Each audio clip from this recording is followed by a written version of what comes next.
আম্মু আম্মু, ভূমিকম্প ভূমিকম্প। চাল ডাল কি আছে প্যাক করে রাখো, আমি একটু ঘুমাই। ও আম্মু, ভূমিকম্প। কি? ভূমিকম্প কোথায়?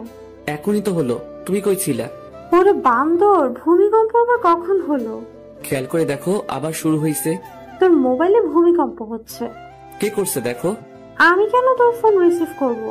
এত সাধু সাজতে হবে না, আমি জানি তুমি আমার মোবাইল সবসময় চেক করো। তাহলে আজকে রিসিভ করছো না কেন? ফোন রিসিভ করে কথা বলো, আমি ঘুমাই। সারা জীবন তো ঘুমাইলি, মানুষ তো আর হইলি না। আম্মু, আমি কি মানুষ না? তুই দেখতে মানুষের মতো, কিন্তু মানুষ না। ওকে ওকে, বুঝতে পারছি কেন বাস খাচ্ছি। তুমি যাও, ঘুম থেকে উঠতেছি।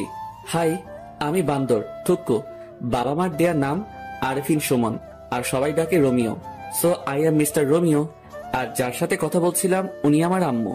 সুখের সাগরে ঢেউ খেতে খেতে ঘুমাচ্ছি। হঠাৎ মনে হলো ভূমিকম্প হচ্ছে, কিন্তু না। পরক্ষণে আম্মু আবিষ্কার করলো ভূমিকম্প হচ্ছে না, আমার মোবাইলে সুনামি হচ্ছে। একটু শান্তিতে আলাপ করতে দিবে না আম্মুটা? আম্মুগুলো কেন যে এমন হয়, কিচ্ছু বুঝি না। এই গেল মোবাইল নিয়ে কথা বলতে, আবার কথা বলে চলেও আসছে। এই বান্দর, তাড়াতাড়ি রেডি হয়ে নে। তোর মামার সাথে একটা জায়গায় যাবি, তোর কাজের ব্যবস্থা করে দিব। আম্মু, তুমি কি সত্যি আমার আম্মু? কেন, কি হয়েছে? তুমি যদি আমার আম্মু হতে তাহলে বলতে, বাবা উঠে ফ্রেশ হয়ে নে, একটা জায়গায় যেতে হবে, তাড়াতাড়ি করে নাস্তা করে নে। বান্দর পোলা, বকবক না করে তাড়াতাড়ি রেডি হয়ে নে। উঠতেছি উঠতেছি, যাও তুমি। হুম। নাস্তা শেষ করে মিস্টার কাজন মামার সাথে বের হলাম। দেখি না কি হয়, কি কাজের ব্যবস্থা করলে একটু দেখি। 2 ঘন্টা পর একটা বিশাল বড় বাড়ির সামনে এসে দাঁড়ালাম।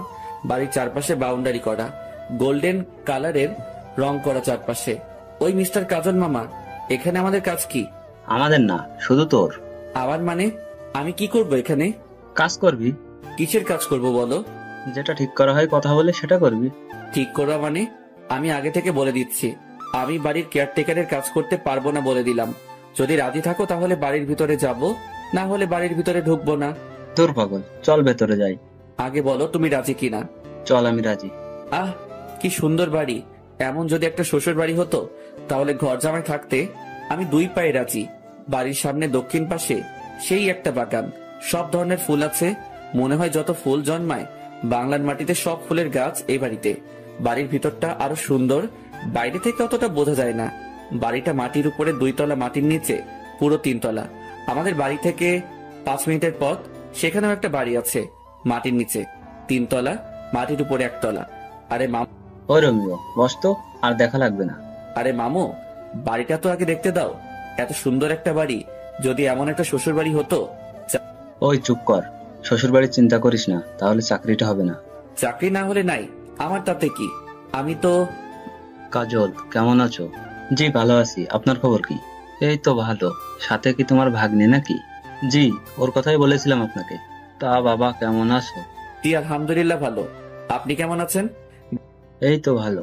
তা কি নিয়ে মামার সাথে কথা বলছিলা? দেখেন না আঙ্কেল, আমি শুধু বলছি এমন একটা যদি শ্বশুর বাড়ি হতো আমার, তাহলে ঘর জামাই থাকতাম। আর মামা বলে শ্বশুর বাড়ি চিন্তা করলে চাকরি হবে না। বলেন তো আঙ্কেল, আমি কি ভুল বললাম? কাজল, ও তো কিছু ভুল বলে নাই। হুম, আমার কেউ বোঝে না। কাজের কথায় আসি, কি বলো? আঙ্কেল, আমার একটা কথা আছে। কি কথা? আমি বাড়ির কেয়ারটেকারের কাজ করতে পারবো না। ওই, তুই চুপ করবি? আমি তো চুপ করে আছি। রোমিও, বাবা তুমি কি কি কাজ করতে পারো? যেমন? গাড়ি চালাতে পারো? পারি। বাইক চালাতে? এটা কোনো ব্যাপার? তোমাকে একটা কাজ দিব, করতে পারবে? অবশ্যই পারবো, তবে। আর বলতে হবে না, আমি তোমাকে সে কাজ দিব না। তাহলে রাজি। তোমার কাজ হলো আমার মেয়ের বডিগার্ড হয়ে থাকা, সবসময় ওর পাশে থাকতে হবে, ওর যেন কোনো বিপদ না হয়, দেখবা। আপনি চিন্তা করবেন না, আমি সব সামনে নিতে পারবো। তাহলে বিকেলে চলে এসো, আর আসার সময় কিছু আনতে হবে না, সবকিছুর ব্যবস্থা আমি করে রাখবো। তাহলে এখন আসি আঙ্কেল, ভালো থাকবেন। বিকালে চলে আসবে কিন্তু। আসি। যাক, বাঁচা গেল। শেষ পর্যন্ত বাড়ির কেয়ারটেকার হতে হলো না, বডিগার্ড হলাম একটা মেয়ের। আমাকে বডিগার্ড হিসেবে পছন্দ না করার মতো কিছু নাই। দানবের মতো চেহারা, হ্যান্ডসাম, দেখতে সুন্দর, আর কি চাই বলেন? তবে পড়ালেখায় বাস, কিচ্ছু পারি না, তাই তো সব ছেড়ে দিয়ে বসে আছি। যাই হোক, মামার কারণে একটা কাজের ব্যবস্থা হলো। রমিও শুন, কাজটা ঠিক মতো করিস। আরে মামা, চিন্তা করো না, मैं हूं না। হিন্দি মারিস না, যেটা বলবে সেটা করবি।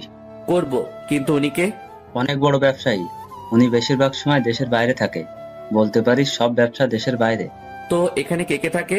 ওনার একমাত্র মেয়ে, ওনার বউ, ওনার ভাই, ভাইয়ের বউ, ছেলে মেয়েরা থাকে। ও চলো বাড়িতে যাই। বিকেলে কি তুমি আসবে আমার সাথে? না। ওকে চলো এবার। দুপুরে খেয়ে দিলাম ঘুম। 5টায় আমুর ডাকে ঘুম ভাঙলো। তারপর ফ্রেশ হয়ে 2 ঘন্টা পর আমার কর্মস্থলে পৌঁছালাম। বাড়িতে এসে কলিং বেল বাজাতে দরজা খুলে দিল একটা মহিলা। আসসালামু আলাইকুম আন্টি। ওয়ালাইকুম আসসালাম। তুমি মনে হয় রোমিও? জি আন্টি, আমি রোমিও। এসো বাবা, ভিতরে এসো। হুম। তুমি বসো, আমি নাস্তা নিয়ে আসি। আন্টি নাস্তা লাগবে না। কেন বাবা? এটা তোমার নিজের বাড়ি মনে করে থাকবা। পারবো না। আমার মুখে মুখে কথা বলবা না। আমি তোমার মায়ের মতো, আমি যেটা বলবো সেটা করবা। ঠিক আছে।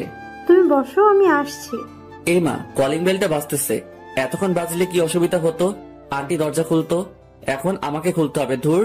দরজা খুলে দেখি একটা ছেলে দাঁড়িয়ে আছে সামনে। ছেলের চোখে তো কাজল থাকার কথা না। এ মা, কানে দেখছি 2টা পিরামিড বসানো। ও মা, ঠোঁট আবার গোলাপি লিপস্টিক, হাতে মেহেদি, মাথায় কিছু ঢুকছে না। এটা কি মেয়ে নাকি ছেলে সেটাই বুঝতে পারছি না।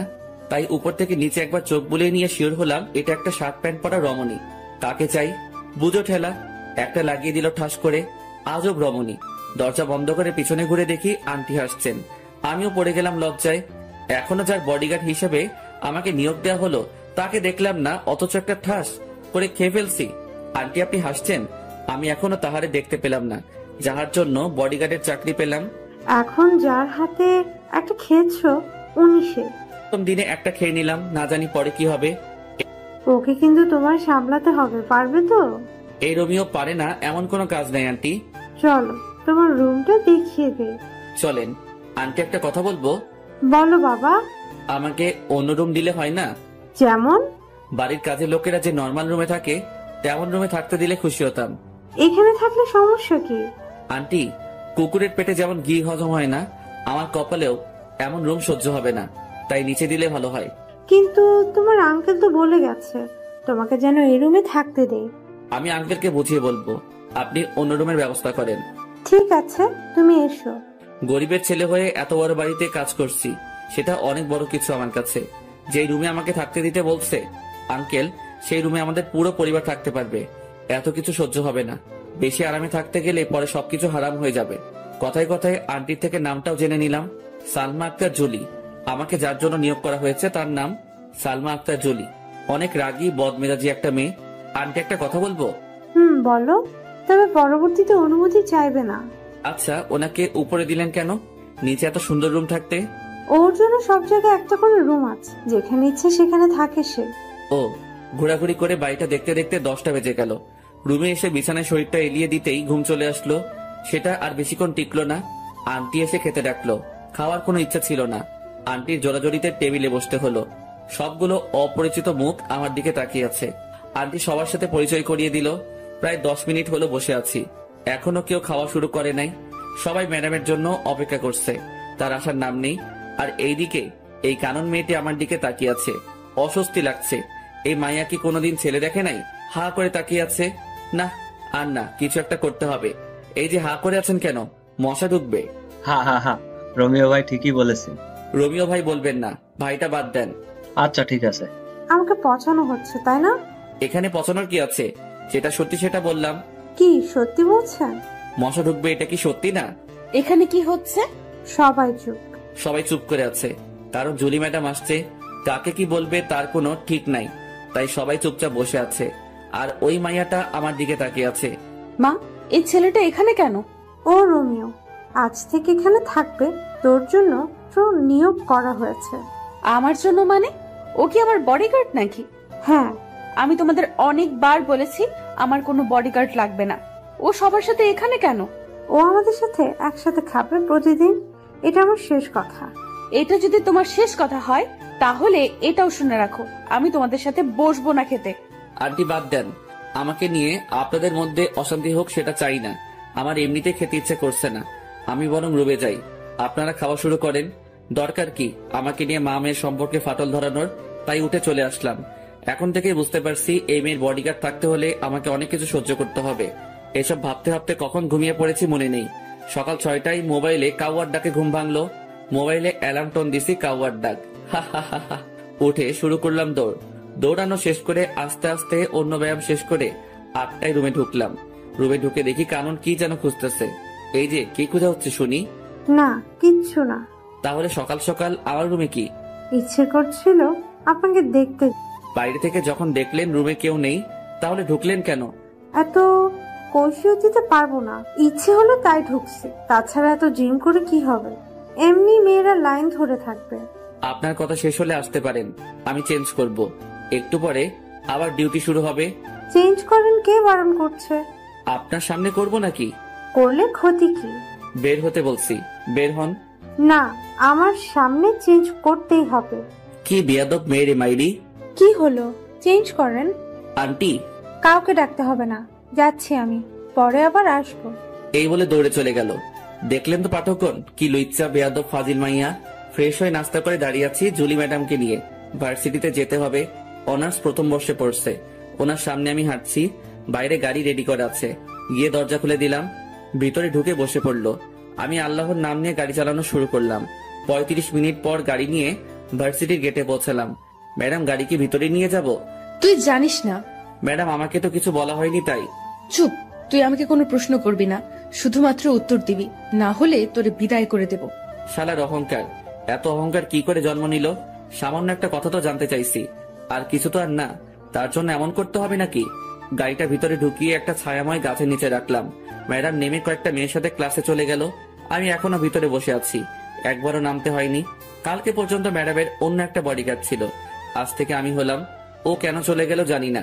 বসে বসে এসব ভাবছি, তখনই দেখলাম ম্যাডামের সাথে মেয়েগুলো সহ ম্যাডাম আসছে। একটু সামনে আসতে কয়েকটা ছেলে গিয়ে পথ আগলে দাঁড়ালো। ম্যাডামকে দেখছি ভয়ে ভয়ে চোখে চারিদিকে তাকাচ্ছে। তখন মনে হলো, আরে আমাকে তো ওনার জন্য নিয়োগ দেওয়া হলো। তাড়াতাড়ি করে হাতে হকি স্টিকটা নিয়ে গাড়ি থেকে নেমে দিলাম দৌড়। আমাকে দেখা মাত্র ম্যাডাম ভয়ার্ত চেহারা চেঞ্জ হয়ে গেল, আর ছেলেগুলো তো ভার্সিটির গেটের দিকে দৌড় দিছে। ম্যাডাম, আপনি ঠিক আছেন তো? তোরে কি গাড়িতে বসে থাকার জন্য আমার বডিগার্ড করা হয়েছে? Sorry madam. ম্যাডাম ওনার বান্ধবীদের সাথে হাঁটছে। আমি এসে গাড়ির উপরে বসলাম আর ম্যাডামের দিকে লক্ষ্য রাখছি। মেয়েদের থেকে দূরে থাকতে বেশি ভালো লাগে। এখন তো পুরো একটা মেয়ের বডিগার্ড হয়ে গেলাম। তার সাথে সাথে হেঁটে তাকে গার্ড দেওয়ার থেকে এখান থেকে বসে দিচ্ছি। যত মেয়ে ঢুকছে গেট দিয়ে সবাই আমার দিকে তাকিয়ে আছে। আর কয়েকটা মেয়ে যে গাছটার নিচে গাড়ি দাঁড় করানো তার থেকে একটু দূরে বসে কি যেন বলছে আর তাকিয়ে আছে। এই মায়াগুলো কি কখনো ছেলে দেখে নাই? এমন ভাবে তাকিয়ে আছে মনে হচ্ছে কোনো এলিয়েন বসে আছি তাহাদের সামনে। ম্যাডামের অবস্থান দেখে নিলাম একবার। আমার দিকে সিংহের মতো, থুক্কু সিংহের মতো তাকিয়ে আছে। বুঝতে পারছি আজকে আমার খবর আছে। বাম পাশে তাকাতে দেখি 4টা চোখ আমার দিকে তাকিয়ে তাকিয়ে সামনে যাচ্ছে। মানে চশমা পরা একটা মেয়ে যাচ্ছে আমার দিকে তাকিয়ে থাকতে থাকতে। ট্যালেন্ট আছে মাইরি, কি সুন্দর করে তাকিয়ে আছে। হাঁটতে হাঁটতে গিয়ে গাছের সাথে ধাক্কা খেলো। সবাই হেসে উঠলো যারা এটা লক্ষ্য করছে। আমার হাসা বারণ, তাই ইচ্ছা থাকা সত্ত্বেও হাসতে পারলাম না। বেচারির জন্য কষ্ট হচ্ছে। সবার সামনে পড়ে গেল, তাও আমাকে দেখতে দেখতে। প্রথম দিন শেষ হলো আরো নানা ধরনের কাহিনীর মাধ্যমে। বাড়িতে এসে ফ্রেশ হয়ে খেয়ে দিলাম একটা ঘুম। 6টায় উঠলাম ঘুম থেকে। আন্টি ডাক দিল ওনাদের সাথে আড্ডা দিতে। কেমন কাটলো প্রথম দিন? আর বলবেন না আন্টি, একটু হাসতে পারি নাই। কেন হাসতে পারেন নাই? বডিগার্ড তো তাই। কাহিনী কি সেটা বলেন। পুরো কাহিনীটা বললাম। সবাই হাসতে হাসতে শেষ। আন্টি আঙ্কেল কোথায়? উনি তো বিকালের ফ্লাইটে চলে গেছে। কেন? আন্টি আমাকে যদি কাজগুলো ভালোভাবে বুঝিয়ে দিতেন তাহলে ভালো হতো। কিছু বলে দিতে হবে না, তুমি সব সময় ওর পাশাপাশি থাকবে। ও যেখানে যাবে সেখানে যাবে। ও বারণ করার পরও তোমাকে তোমার দায়িত্ব পালন করতে হবে। আমার দায়িত্ব আমি যথাযথভাবে পালন করব। আমার মেয়েটার যেন কোনো ক্ষতি না হয়, তবে নিজের দিকেও খেয়াল রেখো। দোয়া করবেন আন্টি। কিছুক্ষণ আড্ডা দিয়ে বাইরে বের হলাম। নতুন এলাকা একটু রাতে ঘুরে দেখতে প্রায় 10টা বাজলো। বাড়িতে এসে কলিং বেল বাজানোর সাথে সাথে দরজা খুলে দিল কানন। কি মশাই, কোথায় ছিলেন? আপনাকে বলবো কেন? রমিও বাবা কি হলো, ভেতরে আসো। জি আন্টি আসছি। ফ্রেশ হয়ে খেতে বসলাম। ম্যাডাম আসছে না। আন্টির কাছে জানতে চাইলে আন্টি বলে ওনার জন্য খাবার পাঠিয়ে দেওয়া হয়েছে। খাওয়া শেষ করে ঘুম দিলাম। পরের দিন ঘুম থেকে উঠে প্রতিদিনের কাজগুলো শেষ করে নাস্তা করে বসে আছি। ম্যাডাম আসলে ভার্সিটির দিকে রওনা দিব। এই তো ম্যাডাম আসছে। গাড়ির দরজা খুলে দিলাম। ম্যাডাম ঢুকলো, সাথে আসছে কানন। দরজা বন্ধ করেন কেন? আমি যাব। আপনি কোথায় যাবেন? আরে আমার সেম ইয়ার। ও দরজা খুলে দেন। আপনি নিজে খুলে ঢুকেন। জুলিকে বলবো নাকি? খুলে দিচ্ছি তো। শালার কপাল, কেন যে বডিগার্ডের চাকরি করছে আল্লাহ জানে। কখন যে ভার্সিটিতে এসে পড়ছি মনে করতে পারছি না। ম্যাডাম আর কানুন নেমে চলে গেল। আজকেও দেখছি ছেলেগুলো পথ আগলে দাঁড়ালো। আজ এদের খবর আছে। স্টিকটা হাতে নিয়ে এগিয়ে গেলাম আর সব কয়টাকে ইচ্ছা মতো পিটালাম। তারপর একটা গাড়ি এসে ওদেরকে নিয়ে গেল। ম্যাডাম আর কানুন আর কালকের মেয়েগুলো সবাই ক্লাসে চলে যায় আর আমি প্রিন্সিপালের রুমের দিকে পা বাড়ালাম। 30 মিনিট কথা বলার পর স্যার রাজি হলো। কথা বলছিলাম ম্যাডামের জন্য। ওনার বডিগার্ড হলাম মাত্র 2 দিন হলো। এর মধ্যে 2বার বিপদের মুখে পড়লো, তাই আর কোনো রিস্ক নিতে চাইলাম না। স্যারের সাথে কথা বলে অন্য সব স্যার ম্যাডামের সাথে আলোচনা করে সিদ্ধান্ত হলো যে ম্যাডামের সাথে ক্লাসে আমিও থাকবো। পরদিন ম্যাডাম আর কানুন ক্লাসে যাওয়ার পর আমি গাড়িটা একটা গাছের নিচে রেখে ক্লাসরুমে প্রবেশ করলাম। সবাই তাকিয়ে আছে। আমার জন্য একটা চেয়ার রাখা আছে, ওটাতে গিয়ে বসলাম। সবাই পিছনে তাকিয়ে আছে। নিজেকে একটা এলিয়েন মনে হচ্ছে। ম্যাডাম রাগী দৃষ্টিতে তাকিয়ে আছে। স্যারকে আসতে দেখে একটু শান্তি পেলাম। পিছনে তাকিয়ে আছো কেন সবাই? ও জুলি আর কাননের বডিগার্ড, কোনো এলিয়ান না। আহ, স্যার আমার মুখের কথাটি বলে দিল। সবাই ক্লাস করছে, আমি সবাইকে তাকিয়ে তাকিয়ে দেখছি। দেখি কানুন আমার দিকে বারবার তাকাচ্ছে। স্যার কি বলল? দুজনের বডিগার্ড নিয়োগ করা হয়েছে নাকি আমাকে? আজকে গিয়ে আন্টির কাছে জানতে চাইবো কার বডিগার্ড আমি। কানুনের থেকে 2 জন পরে দেখি ফুলটসি। না, এটা তো ফুলটসি না, 4 চোখ। এমা, কালকের ওই মেয়েটি যে গাছের সাথে ধাক্কাকে পড়ে গেল, তাকিয়ে আছে দেখো। চোখ দুটো যেন সরছেই না। শালার কপাল। এভাবে যদি প্রতিদিন চলতে থাকে তাহলে আমারে কোন দিন কোন মাইয়া নিয়ে পালিয়ে যাবে তার কোনো ঠিক নাই। আজ থেকে কারো দিকে তাকাবো না। প্রথম ঘন্টা শেষ হতেই কানুন লাফিয়ে লাফিয়ে আমার কাছে আসলো, সাথে আরো 4-5টা। এদের কারণে ম্যাডামকে দেখতে পারছি না। আপনি না খুব ভালো একটা কাজ করছেন, রুমে এসে পাহারা দিচ্ছেন। আমাকে যে দায়িত্ব দেওয়া হয়েছে সেটা তো পালন করতেই হবে। আমার জন্য একটা সুবিধা হলো সবসময় আপনাকে দেখতে পারবো। স্যার, ওর নাম ধরে ডাক দেওয়াতে বুঝতে পারলাম ওর নাম মীরা। ওই, এটা আমার জিনিস, নজর দিবি না। হচ্ছেটা কি? ও আমার। এই দাঁড়া সবাই, কি তোদের তোদের করছিস? ও আমার। এই, ও কারো না, ও শুধু আমার। বুঝো ঠেলা, কোন জঙ্গলে যাব? এই মাইয়াগুলো কি শুরু করছে আমাকে নিয়ে? আরে আমি মানুষ একজন। তোরা যদি একসাথে সবাই টানাটানি করিস আমি তাহলে কোথায় যাব? এই, কি ভাবছো? তুমি শুধু আমার। আপনাদের এসব বাদ দিবেন। আমি এখানে এসেছি ম্যাডামকে পাহারা দিতে, আপনাদের সাথে প্রেম করতে না। দূরে গিয়ে মরেন। আর মিস কানন, আপনার নামে বাড়িতে বিচার দিব। ম্যাডাম আসাতেই সবাই যার যার সিটে চলে গেল। ম্যাডাম তো দেখি ছাত্রীদের থেকেও খারাপ। আসার পর থেকে তাকিয়ে আছে। যতবার না বইয়ের দিকে তাকাচ্ছে তার থেকে বেশি আমার দিকে তাকিয়ে আছে। মাওলা, তুমি কোথায়? আমারে উঠাই নাও। আর কারো ক্রাশ হতে চাই না। ক্লাস শেষে বাড়িতে এসে ফ্রেশ হয়ে খেতে গেলাম, দেখে আন্টি বসে আছে। আন্টি, এখনো খাওয়া হয়নি আপনার? তোমার জন্য বসে আছি বাবা। আমার জন্য কেন বসে আছেন? আমি তো এই বাড়ির একজন কর্মচারী। তুমি এই বাড়ির কর্মচারী না, একজন সদস্য। নিজেকে কর্মচারী মনে করবে না। বাদ দেন এসব। এটা বলুন, আমাকে কার বডিগার্ড রাখা হয়েছে? দুজনের। দুজনের মানে? জুলি, কানন, দুজনের জন্যই রাখা হয়েছে। ও আচ্ছা। 1 সপ্তাহ অনেক কষ্টে কাটালাম। ক্লাসে বসে গার্ড দেওয়া মনে হয় আর সম্ভব না। মায়াগুলোর জ্বালায় জীবনটা পুরো বাস হইয়া গেল। তাই কয়েকটা ছেলেকে ক্লাসের ভিতরে কি হচ্ছে জানার জন্য ঠিক করলাম। ওরা ক্লাসে ম্যাডামের কোনো বিপদ হলে আমাকে তা জানিয়ে দিবে। এভাবে চলছে আমার কাজ। আর কানন মেয়েটা প্রতিদিন বিরক্ত করে আমাকে। 1 মাস পর সন্ধ্যায় রুম থেকে বের হওয়ার সাথে সাথে আন্টি এসে সামনে দাঁড়ালো। আন্টিকে কেমন যেন দেখাচ্ছে। আন্টি, কি হয়েছে? বাবা, তুমি ব্যাগটা গুছিয়ে নাও। কেন ব্যাগ গোছাবো বলেন আন্টি? আজকে রাতে কানন আর জুলি ওদের বন্ধুদের সাথে কোথায় যেন বেড়াতে যাবে। কয়েকটা দিন ওখানে থাকবে, তাই তোমাকে ওদের সাথে যেতে হবে।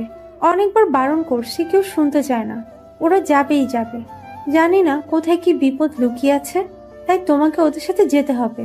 আমি আছি তো আন্টি, আপনি টেনশন করবেন না। আমি ওনাদেরকে দেখে রাখবো। তাহলে তুমি রেডি হয়ে নাও। অনেকদিন হলো কোথাও যাই না, একটু ঘুরে আসাও যাবে। ম্যাডাম আর কানুনকে নিয়ে রওনা দিলাম। বাড়ির বাইরে বাস এসে দাঁড়িয়ে আছে। আমাকে দেখা মাত্র মাইয়াগুলো রোমিও যাবে আমাদের সাথে বলে চিৎকার দিয়ে উঠলো। বাসে 3টা ছেলে আছে আর সবগুলো মেয়ে। ছেলেগুলোর সাথে গিয়ে বসলাম। কিছুক্ষণ গল্প করে ঘুমিয়ে পড়লাম। পুরো বাসে সবাই ঘুমাচ্ছে। সকালে চোখ করে দেখি অপরূপ এক দৃশ্য। অসাধারণ একটা জায়গায় এসে পড়ছি। সকালে সূর্যের আলো মুখে এসে পড়ছে। এখনো কেউ উঠে নাই, সবাই ঘুমাচ্ছে। অসাধারণ দৃশ্যটা দেখে আর বাসে বসে থাকতে পারলাম না, তাই দরজা খুলে নিচে নেমে পড়লাম। জায়গাটা অনেক সুন্দর। চারপাশটা ঘুরে ঘুরে দেখলাম। ঘুরতে ঘুরতে যখন লেকের পাড়ে এসে বসেছি তখনই মনে পড়লো এটা তো মহামায়া লেক। আমাদের বাড়ি থেকে 1 ঘন্টা লাগে গাড়ি নিয়ে আসতে। একটা বোট ভাড়া করে ঝর্ণা দেখতে গেলাম লেকের পূর্ব পাড়ে। প্রায় 3 ঘন্টা বোর্ডে করে ঝর্ণায় পৌঁছালাম। তার সিঁড়ি বেয়ে উপরে উঠলাম। তারপর সেখান থেকে লাফ দিলাম লেকের পানিতে। কিছুক্ষণ সাঁতার কেটে আবার বোর্ডে উঠলাম। 11:30 আগের জায়গায় দাঁড়ালো। আমি নেমে ওর ভাড়া দিয়ে বাসের দিকে রওনা দিলাম। সবাই বাইরে বসে আছে বাসের সামনে, ছেলে 3টা বাসের উপরে। আমি আস্তে আস্তে এগুচ্ছি আর ম্যাডাম আমাকে দেখে রাগি চোখে তাকিয়ে আছে, আর সবাই এসে আমাকে ঘিরে ধরলো। এই, তুই কোথায় গেছিলি? এখন কয়টা বাজে খবর আছে? ম্যাডাম, এটা আমার এলাকার মধ্যেই পড়ে। আমি এখানে আগে আরো এসেছি, তাই একটু ঘুরতে গিয়েছিলাম। কোথায় গিয়েছিলি যে ভিজে আসছিস? ঝর্ণায় গিয়েছি, লেগে সাঁতার কাটছি। ঝর্ণাও আছে এখানে? অসাধারণ একটা জায়গা ম্যাডাম এটা। সারাদিন অনেক ঘোরাঘুরি করলাম, সবাই অনেক আনন্দ করলো। আমার খবর করে ছাড়লো মাইয়াগুলো, একটা এদিকে টানে আর একটা ওইদিকে টানে, শুধু সেলফি আর সেলফি। এ বলে সেলফি তুলবো, ও বলে সেলফি তুলবো। আমার জীবনটা শেষ করে দিবে এই মাইয়াগুলো। দুপুরে আমার পরিচিত একটা হোটেল থেকে খাবার এনে দুপুরে খেলাম সবাই মিলে। একটা জিনিস খারাপ লাগলো, সবাই অসাধারণ কাপড় পরে এসেছে আর ম্যাডাম জিন্স আর শার্ট পরে এসেছে, তাই খারাপ লাগলো। সন্ধ্যায় সবাই তাঁবু কাটানোর জন্য আলোচনা করছে। ম্যাডাম, এখানে রাতে থাকা যাবে না, ফিরে যেতে হবে। কেন, কি হয়েছে? এই জায়গাটা দিনে যতটা সুন্দর, রাতে ততটা ভয়ঙ্কর।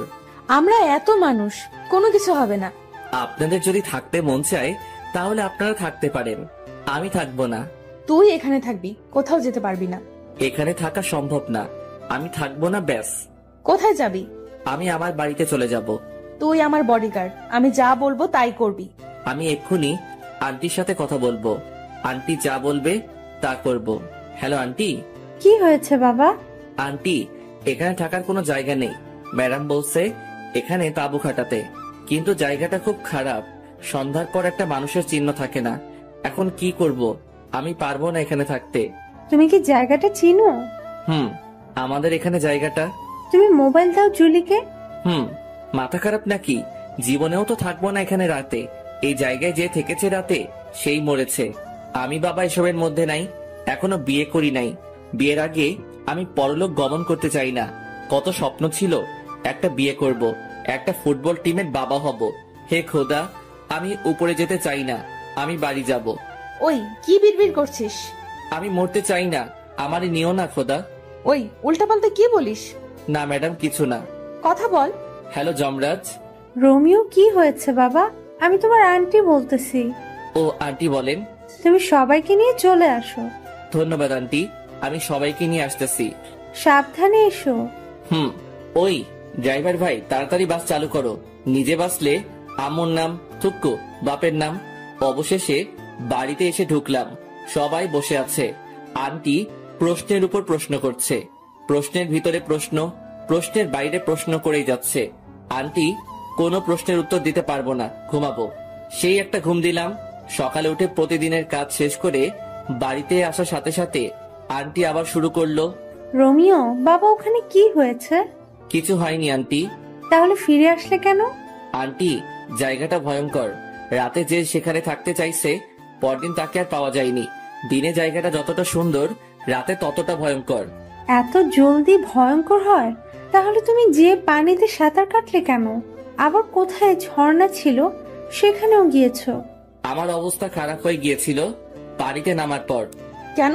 ওই লেকের পানিতে যারা সাঁতার কাটতে নামছে তাদের অনেককে আর পাওয়া যায়নি, পানির নিচে তলিয়ে গেছে। কয়েকদিন পর পর লাশগুলো ভেসে উঠতো, কিন্তু মানুষগুলোকে ডুবুরিরাও খুঁজে পায়নি। তাহলে তুই নামতে গেলি কেন ওই লেকের পানিতে? লোভ সামলাতে পারি নাই সাঁতার কাটার, তাই নেমে পড়েছিলাম। ও ছিল বলে আজকে তোরা সবাই বেঁচে গেলি, না হলে তো আর খুঁজেই পেতাম না তোদের। ম্যাডাম, গাড়ি বের করবো? ভার্সিটিতে যাবেন? না, আজকে কোথাও যাবে না কেউ। ঠিক আছে আন্টি। 2 দিন পর সকালে ব্যায়াম করে রুমে ঢুকে দেখি কানন বসে আছে। এই মাইয়া এখানে কেন? কি চাই আপনার? তোমাকে চাই রোমিও। আমি আমার কারো হতে পারবো না। তোমাকেই যে আমার হতে হবে। মাথা খারাপ করবেন না, জানতো। রিলেশন শুরু হওয়ার আগে জান বলে ডাকছো? এত বেশি বুঝেন কেন? আপনাকে যেতে বলছে এখান থেকে। আমি যাব না। কি করবা? বাইরে যাবেন নাকি আপনার আম্মুকে ডাকবো? ডাকো। আপনার আম্মুকে কি বলে ডাকবো বলেন তো? আমি তো জানি না। জানো না কেন? বিয়ে করি নাই তো, তাই সম্পর্কের প্যাচগুলো বুঝি না। বিয়ে করে ফেলো। বিয়ের কথা পরে আসবে, আগে বলেন আপনার আম্মুকে কি বলে ডাকবো? শাশুড়ি মা বলে ডাকবে। তাহলে ডাকি। শাশুড়ি মা। আরে আরে, কি করো? আন্টি বলে ডাকবা।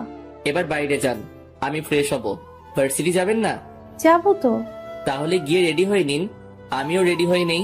আমি এখানে থাকবো। আরে আপনি যাবেন নাকি আন্টিকে ডাকবো? ডাকো, দেখি পারো কিনা। আন্টি। কেউ সাড়া দেয় নাই তো। না। দিবেও না। কেন? সবাই তো উপরে। কি হয়েছে রোমিও? আন্টি ওনাকে নিয়ে যান, আমাকে রেডি হতে দিচ্ছে না, সব সময় এমন করে। ওনার নির্যাতন সহ্য করতে পারছি না। ওই কানন, বের হ বলছি, দেখে নিব তোমারে। আন্টি উনি যদি আবার কোনো ফাইজলামি করে তাহলে কিন্তু আমি ওনার বডিগার্ড থাকতে পারবো না। ও যদি আবার এমন করে তাহলে ওর পড়ালেখা বন্ধ করে দিব। আন্টি এত কিছু করতে হবে না, আমি দেখবো। হুম।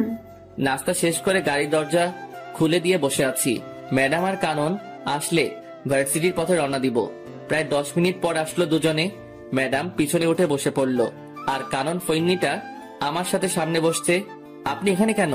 পিছনে যান। যাব না। কি করবা? কি করব মানে? আমার ম্যাডাম বসছে পিছনে, আর আপনার সাহস কি করে হয় আমার সাথে বসার? ওই চুপচাপ গাড়ি চালাও, বেশি কথা বলবা না। আজ থেকে আমি এইখানে বসবো। তাহলে আমি গাড়ি চালাবো না, ড্রাইভার গাড়ি চালাবে, আর আমি আপনি যে সিটে বসছেন ওইটাতে বসবো। তোমার ভাব বেশি, তাই না? এত সুন্দরী একটা মেয়ে পাশে বসলে ছেলেরা হিরো হয়ে যায়, আর তুমি ভাব দেখাচ্ছ। আপনি সুন্দর? কে বলছে? আপনাকে মনে হয় কোনো অন্ধ ব্যক্তি সুন্দর বলছে। এই বান্দর পোলা, কথা ঠিক করে বলো। যাক বাচ্চা গেল। পিছনের সিটে গিয়ে বসছে। পিছনে তাকিয়ে দেখি ম্যাডাম হাসতে হাসতে সিটে শুয়ে পড়ছে। আমি গাড়িটা স্টার্ট করলাম। জানি কানন আমাকে ভালোবাসতে শুরু করছে। যে সম্পর্কের ভবিষ্যৎ নেই সেই সম্পর্কের কোনো মূল্য নেই আমার কাছে। তাই বাদ সবকিছু ক্লাসরুমে গিয়ে বসছি আমার সিটে, যেটা আমার জন্য রাখা হয়েছে। ঠিক তখনই গুলু চার চোখটা এসে শুরু করলো।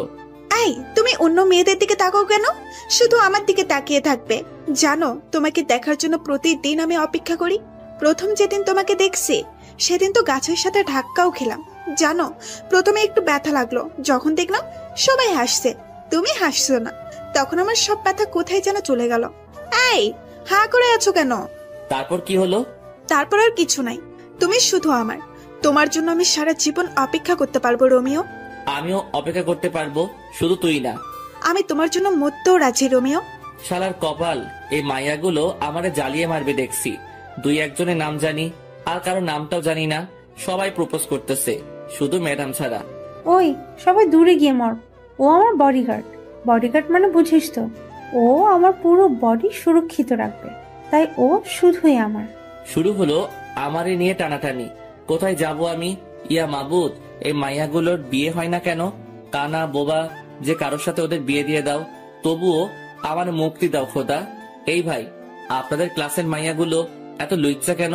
সবাই একটা ছেলের পিছনে পড়ে আছে, কিছু বলতে পারছেন না আপনারা? আমি চলে যাচ্ছি, আপনারা সামলান এদেরকে। বাপরে বাপ, অসহ্য।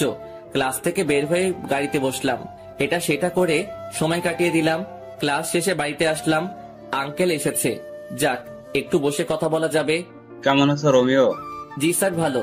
স্যার বলবা না, আঙ্কেল বলবা। আমি আপনার এখানে কাজ করি, আপনি আমার স্যার। তুমি আমার ছেলের মতো, তুমি আঙ্কেল বলে ডাকবে। আচ্ছা ঠিক আছে, আপনি কেমন আছেন বলেন? এই তো আলহামদুলিল্লাহ। তোমার সময় কেমন কাটছে? প্যারাময় জীবন কাটাচ্ছি। কিছু বললা? না আঙ্কেল, কিছু বলি নাই।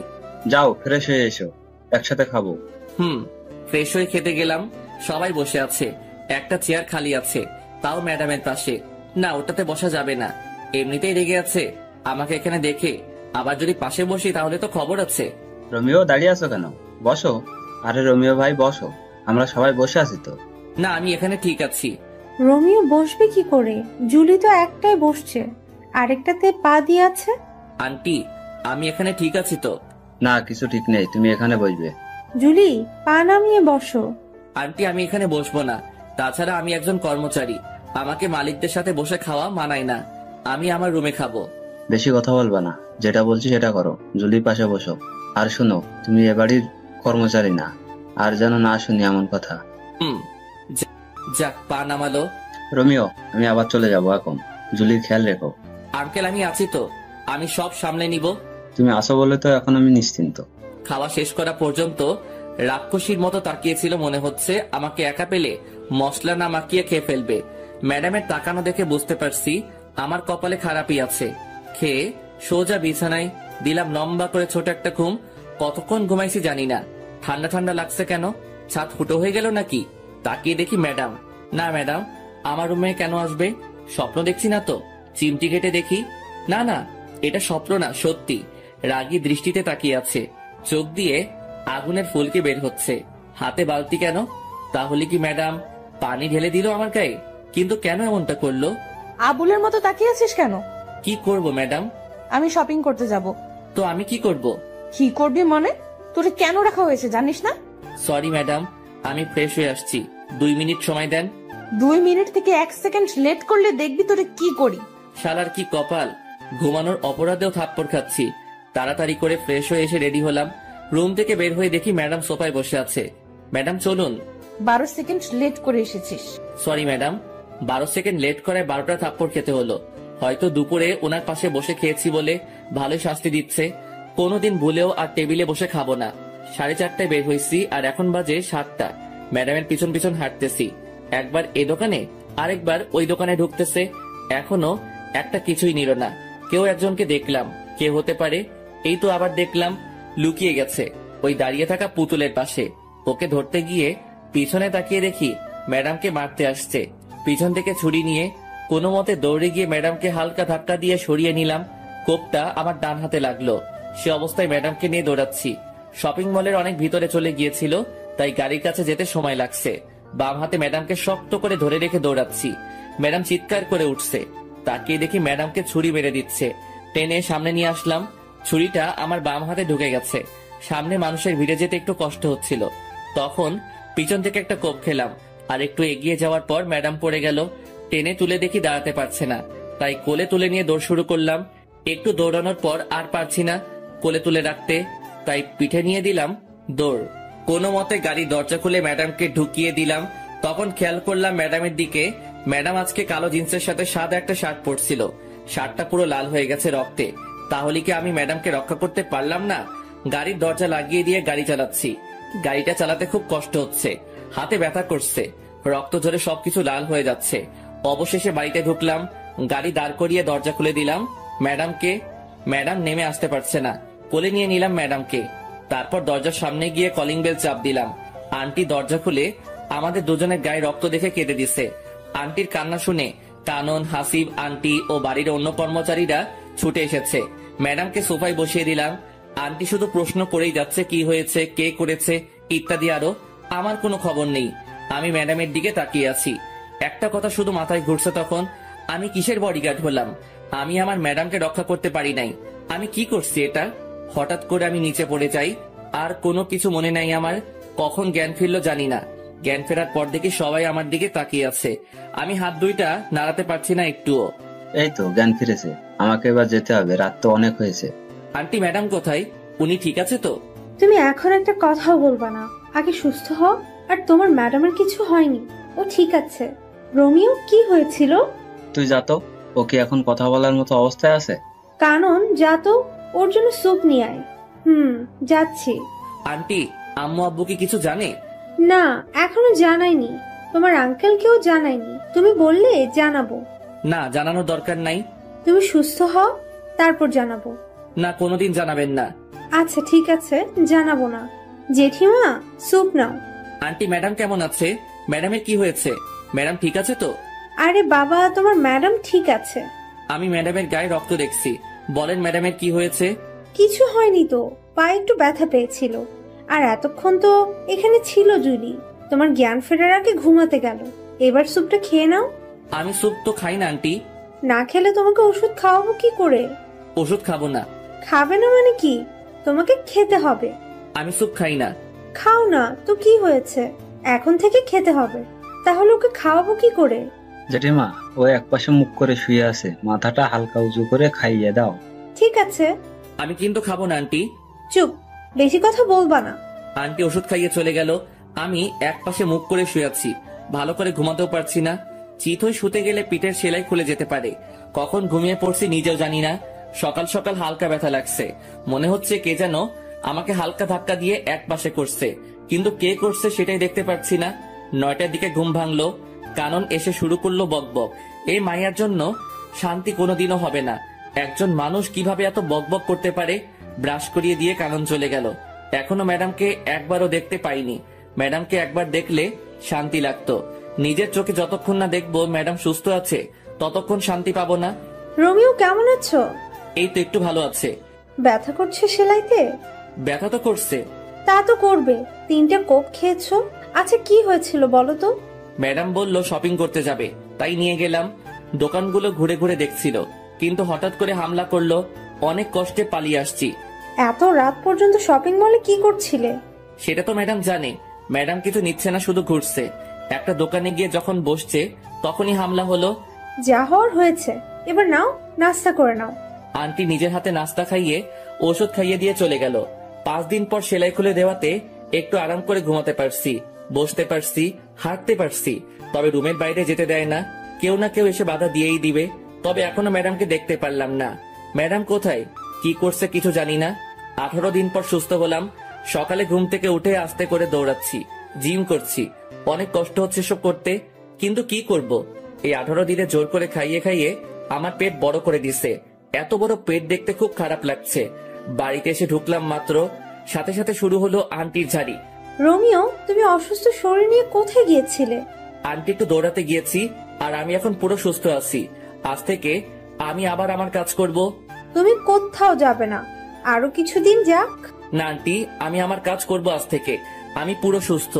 তোমার যা ইচ্ছে তাই করো, আগে নাস্তা করে নাও। ফ্রেশ হয়ে নাস্তা করে নিলাম। এই তো ম্যাডাম আসছে। অনেকদিন পর দেখলাম ম্যাডামকে। যা বাবা, আমি আবার কি করলাম? রাগী চোখে তাকিয়ে আছে কেন সেটাই তো বুঝতেছি না। শালার কপাল, ম্যাডামের রাগী চোখে তাকিয়ে থাকার কারণটা কি বুঝতে পারলাম না। এত কিছু না ভেবে গাড়িটা স্টার্ট করলাম। গাড়িটা প্রতিদিনের মতো গাছের নিচে রেখে ক্লাসে গিয়ে বসলাম। অনেকদিন পর আসাতে মায়াগুলো শুধু প্রশ্নের উপর প্রশ্ন করে যাচ্ছে। আমি শুধু ওদের প্রশ্নগুলো শুনেই যাচ্ছি। কতজনের উত্তর দিব, কে কোন প্রশ্ন করছে সেটাই তো মনে করতে পারছি না। ওই সবাই চুপ কর। আমার বাবুটার এত বড় একটা বিপদ গেল, আর তুই আমাকে একটুও জানালি না। তোরে জানিয়ে কি করব? তুই কি ওরে সুস্থ করে দিতে পারবি নাকি? ও না পারলেও আমি পারবো। আমি ওকে আর তোদের বডিগার্ডের কাজ করতে দিব না। ওই চুপ, তোদেরকে আগেও বলছি ও শুধুই আমার। আর কেউ যদি ডিস্টার্ব করিস তাহলে তোদের খবর আছে বলে দিলাম। কারণ তুই যে এমন করছিস যে মনে হচ্ছে ও তোর হবু বর, আর যার জন্য এত কিছু করলো সে তো ফিরেও দেখে নাই। সেটা ওর ব্যাপার। এই মাইয়াগুলো প্রতিদিন বিরক্ত করেই চলছে। ওদের জন্য কোথাও শান্তি নাই। যেখানে যাই সেখানেই ওদের জ্বালাতন করে যাচ্ছে। প্রায় 1 মাস পরে ম্যাডাম আর কানন ক্লাসে গেল। আমি বাইরে বসে আছি। ওদের জ্বালায় ক্লাসে থাকতে পারছি না। একদিন ক্লাসে থাকলে একদিন বাইরে থাকতে হয়। গাড়িতে বসেছিলাম, কেন যেন গাড়ি থেকে মাথা বের করে পিছনে তাকালাম। তখনই দেখলাম 2 মাস আগে যে ছেলেদের মারছি ওরা আসছে। ওদের সাথে আরো অনেকে আসছে। গাড়িটা জোরে চালিয়ে সিঁড়ির সামনে নিয়ে গেলাম। দরজা খুলে রেখে তাড়াতাড়ি দৌড়ে একতলায় ম্যাডামদের রুমে গেলাম। সবাই আমাকে দেখে তাকিয়ে আছে। দৌড়ে আসাতে হাঁপাচ্ছি তাই। কি হয়েছে রোমিও, এমন করছো কেন? তাড়াতাড়ি চলেন। আরে কোথাও যাব সেটা তো বলবে। এত সময় হাতে নেই। ম্যাডাম আর কারণের হাত ধরে দৌড় দিলাম। ওদেরকে উপরে আসতে দেখে অন্যদিকে গিয়ে অন্য সিঁড়ি দিয়ে নেমে পড়লাম। তারপর গাড়িটা চালানো শুরু করলাম। ওরাও গাড়ি নিয়ে তাড়া করলো, কিন্তু ধরতে পারে নাই। তাই এবার আর কোনো বিপদ হলো না। ওরার উপর কেন এত হামলা হচ্ছে সেটাই বুঝতে পারছি না। কি চাই ওরা, কিছুই তো বুঝলাম না। বাড়িতে এসে দেখি আঙ্কেল এসেছে। আসসালামু আলাইকুম আঙ্কেল। ওয়ালাইকুম আসসালাম। বাবা কেমন আছো? এই তো আঙ্কেল, আপনাদের দোয়ায় ভালো আছি। আপনি কেমন আছেন? আমিও ভালো আছি। তা তোমার কাজ কাম কেমন চলছে? জি ভালো। ভালোভাবে করো আর নিজের খেয়াল রেখো। আঙ্কেল একটা কথা বলার ছিল। কি বলবা বলো। না আঙ্কেল কিছু না। কে হামলা করে ম্যাডামের উপর সেটা জানতে চাইছিলাম। এটা জানতে চেয়ে যদি পরে কিছুদিন আগে ঘটে যাওয়া বিষয়টা যদি সামনে চলে আসে, থাক বাবা, কেঁচো খুঁজতে গিয়ে সাপ বের করার কোনো ইচ্ছে নেই। রোমিও কি ভাবছো? কিছু না আঙ্কেল। তোমার 2 হাতে কাটার দাগ কেন? আগে তো কোনোদিন দেখি নাই। আঙ্কেল তেমন কিছু না, পড়ে গিয়ে কেটে গেছে। তুমি কি আমাকে বোকা পাইছো? আমি দেখেছি অনেকটা কেটেছে, এটা পড়ে গিয়ে হয়নি। কি হয়েছে বলো তো? আঙ্কেল কিছু না, ফ্রেশ হয়ে আসি আমি। সত্যি করে বলো কি হয়েছে। আমি বলছি কি হয়েছে। Aunty please. রোমিও চুপ করো, আমাকে আজকে বলতে হবে। আন্টি। কোনো কথা বলবা না রোমিও, আমাকে বলতে দাও। আর আজকেও যে হামলা করতে চেয়েছিল রোমিওর জন্য পারে নাই, ও দুজনকে নিয়ে পালিয়ে আসছে। আন্টি সবটাই যখন বলে দিলেন তাহলে এটা বলেন এসবের পিছনে কে আছে? বাবা, আমাদের চারিদিকে অনেক শত্রু, ওরা এসব করেছে। আঙ্কেল আমি ফ্রেশ হয়ে আসি। যাও, আমি অপেক্ষা করছি। আঙ্কেল আপনারা খেয়ে নিন, আমি খাবো না। কেন বাবা? আমার খেতে ইচ্ছে করছে না, আমি ঘুমাবো একটু। আপনারা খেয়ে নিন। কি আর করা, তবে রাতে একসাথে খাবো। সেটা তখন দেখা যাবে। রুমে এসে ফ্রেশ হয়ে দিলাম সেই একটা ঘুম। 6টার সময় ঘুম থেকে উঠে ফ্রেশ হয়ে একটু ঘোরাঘুরি করে বাসায় আসলাম। রোমিও, এখানে এসো, একটু আড্ডা দিব। আঙ্কেল আমি এখানে ঠিক আছি তো। আরে এসো তো। বসো, একটা কথা বলছি শোনো, আমি জুলির বিয়ে দিয়ে দেবো। আঙ্কেল এটা কি বলেন? ম্যাডামের তো এখনো পড়ালেখা শেষ হয়নি, এখন বিয়ে দিয়ে দিলে ওনার ক্যারিয়ারের কি হবে? ক্যারিয়ার পরে, আগে আমি আমার মেয়ের জন্য সুরক্ষা চাই। আমি আমার এক বন্ধুর ছেলের সাথে ওর বিয়ে ঠিক করেছি। ও আমেরিকাতে থাকে, বিয়ের পর জুলিকে নিয়ে যাবে আমেরিকায়। ওখানে আমার মেয়ে সুরক্ষিত থাকবে। ওরা কি জুলিকে বিয়ের পরে পড়াবে? সেটা ওদের ব্যাপার। আমি এই মাসের মধ্যেই বিয়ে দিয়ে দেবো জুলির। তুমি যা ভালো বুঝবে তাই করো। যাক বাবা, আমাকে আর বডিগার্ডের চাকরি করতে হবে না। ম্যাডামের বিয়ে হয়ে গেলে বাড়িতে গিয়ে নাকে তেল দিয়ে ঘুমাবো। রোমিও, আসবো? এসে তো পড়েছেন, আবার আসবো বলার দরকার কি? আমাদের তো লাইন পরিষ্কার হয়ে গেল। কিসের লাইন? জুলির পরে তো আমার সিরিয়াল, তাই বলছি আমাদের লাইন পরিষ্কার হয়ে গেল। ম্যাডামের পরে আপনার সিরিয়াল ঠিক আছে, তাতে আমাদের লাইন পরিষ্কার হবে কেন? আমাদের লাইন পরিষ্কার হবে না কেন? আমি তো তোমাকে ছাড়া অন্য কাউকে বিয়ে করব না। কি? শোনো নাই, আবার বলছি, আমি তোমাকে বিয়ে করব। জীবনেও না। কেন করব না? আমার কোন দিক দিয়ে কমতি আছে? আমি আপনাকে কেন বিয়ে করতে যাব? তাছাড়া আপনার মতো পেতনিকে বিয়ে করে কথা তো ভাবতেও পারি না। ওই রোমিও, আমি পেতনি? না, পেতনির রানী। তোরে আমি দেখে নিব রোমিও। ভাগেন তো। দাঁড়া, তোর খবর আছে। এটার খবর? কোন চ্যানেল? সংবাদ পড়বে কে? রিপোর্টার কে? ক্যামেরাম্যান কে? বিরক্তিকর ছেলে একটা। রাগে হন হন করে চলে গেল কানন। একটু লজ্জাও নাই মাইয়ার, এসে বিয়ের প্রস্তাব দিচ্ছে। আমি জীবনেও তো এই মাইয়ারে বিয়ে করব না। আমি গরিবের সন্তান, গরিবের কোনো মেয়েকে বিয়ে করব সেটাই ভালো আমার জন্য। আমি বাবা এসব বড় লোকের মেয়ের পিছনে নেই, এমনিতে বিন্দাস আছি। রাতে আঙ্কেল এসে ডেকে গেল খেতে, ইচ্ছে না থাকা সত্ত্বেও যেতে হলো। গিয়ে দেখি সবাই আমার জন্য বসে আছে, ম্যাডামকেও দেখতেছি। ওই দিন একসাথে বসে খাবার খাওয়ার অপরাধে ঘুমাতে দিল না, সাথে 12টা থাপ্পড় দিল। ভুলেও তো সবার সাথে বসে খাবো না, এমনিতে প্রতিদিন সবার সাথে খেতে হয়। আঙ্কেল থাকে না আর ম্যাডাম নিচে আসবে না, তাই ম্যাডামের জন্য খাবার পাঠিয়ে দেওয়া হতো উপরে। রোমিও, কি ভাবছো? বসো। না আঙ্কেল আমি ঠিক আছি। ঠিক আছো মানে কি? বসতে বলছি, বসো। আঙ্কেল আমি বসবো না, আমার খাবারটা আমাকে দিয়ে দিন, আমি সোফায় বসে খেয়ে নেই। আমাদের সাথে বসতে কোনো সমস্যা? আঙ্কেল সমস্যা কিছু না, এমনিতেই ইচ্ছে করছে না। আচ্ছা ঠিক আছে, তুমি সোফায় বসো। একটু পরে। রোমিও, জুলির বিয়ের সবকিছুর দায়িত্ব কিন্তু তোমার। আঙ্কেল আমার মনে হয় না আমি পারবো কিছু করতে, আমাকে ছেড়ে দিন। রোমিও, তুমি পারবে, আমাদের বিশ্বাস তুমি সবটা সামলে নিতে পারবে। আমার কিন্তু তা মনে হয় না আন্টি, আমাকে মাফ করবেন। কোনো কথা শুনতে চায় না, তোমাকে সবকিছু করতে হবে। যদি কোনো কিছু ভুল হয় তখন কিন্তু আমি দায়ী না। ঠিক আছে, তাহলে দায়িত্ব নিয়ে নিলাম, তবে একটা শর্ত আছে। আবার কি শর্ত? ম্যাডামের বিয়ের পর কিন্তু আমি চলে যাব। ম্যাডামের বিয়ে হয়ে গেলে তো আমার আর কোনো কাজ নেই এখানে। সেটা তখন দেখা যাবে। কিন্তু বিয়েটা কবে আঙ্কেল? সোমবার। হাতে মাত্র সময় 2 দিন, 2 দিনে এত কিছু করব কি করে? তোমার যেভাবে ইচ্ছা সেভাবে করবে, যত টাকা লাগবে আমি দিব, তুমি শুধু আয়োজন করো। চেষ্টা করব। কথা বলতে বলতে খাওয়া শেষ করে ম্যাডামের দিকে তাকিয়ে দেখি চোখ দুটি বড় বড় করে তাকিয়ে আছে। হাতের কাছে পেলে আমাকে মনে হয় কাঁচা খেয়ে ফেলবে। কি মেয়ে রে বাবা, বিয়ে কি আমি ঠিক করছি নাকি? আমি কি বলছি আঙ্কেলকে যে ম্যাডামকে বিয়ে দিয়ে দিতে? এসব তো ম্যাডামের বাবা মানে আঙ্কেল করছে ম্যাডামের জন্য, তাহলে উনি কেন এমন সিংহীর মতো তাকিয়ে আছে? বিয়ে করার ইচ্ছা না থাকলে বলে দিতে পারছে না? ওইদিকে তাকিয়ে দেখি কানন চোখ দাঁত কেলাচ্ছে। এই মাইয়ার কোনো কিছুই মাথায় ঢুকে না, বড়ই আজীব এক জন্তু। যতটুকু পেরেছি ততটুকু করছি, এর বাইরে কিছু করা সম্ভব না। এত কম সময়ের মধ্যে যে এত কিছু করতে পেরেছি সেটাই বা কম কিসের?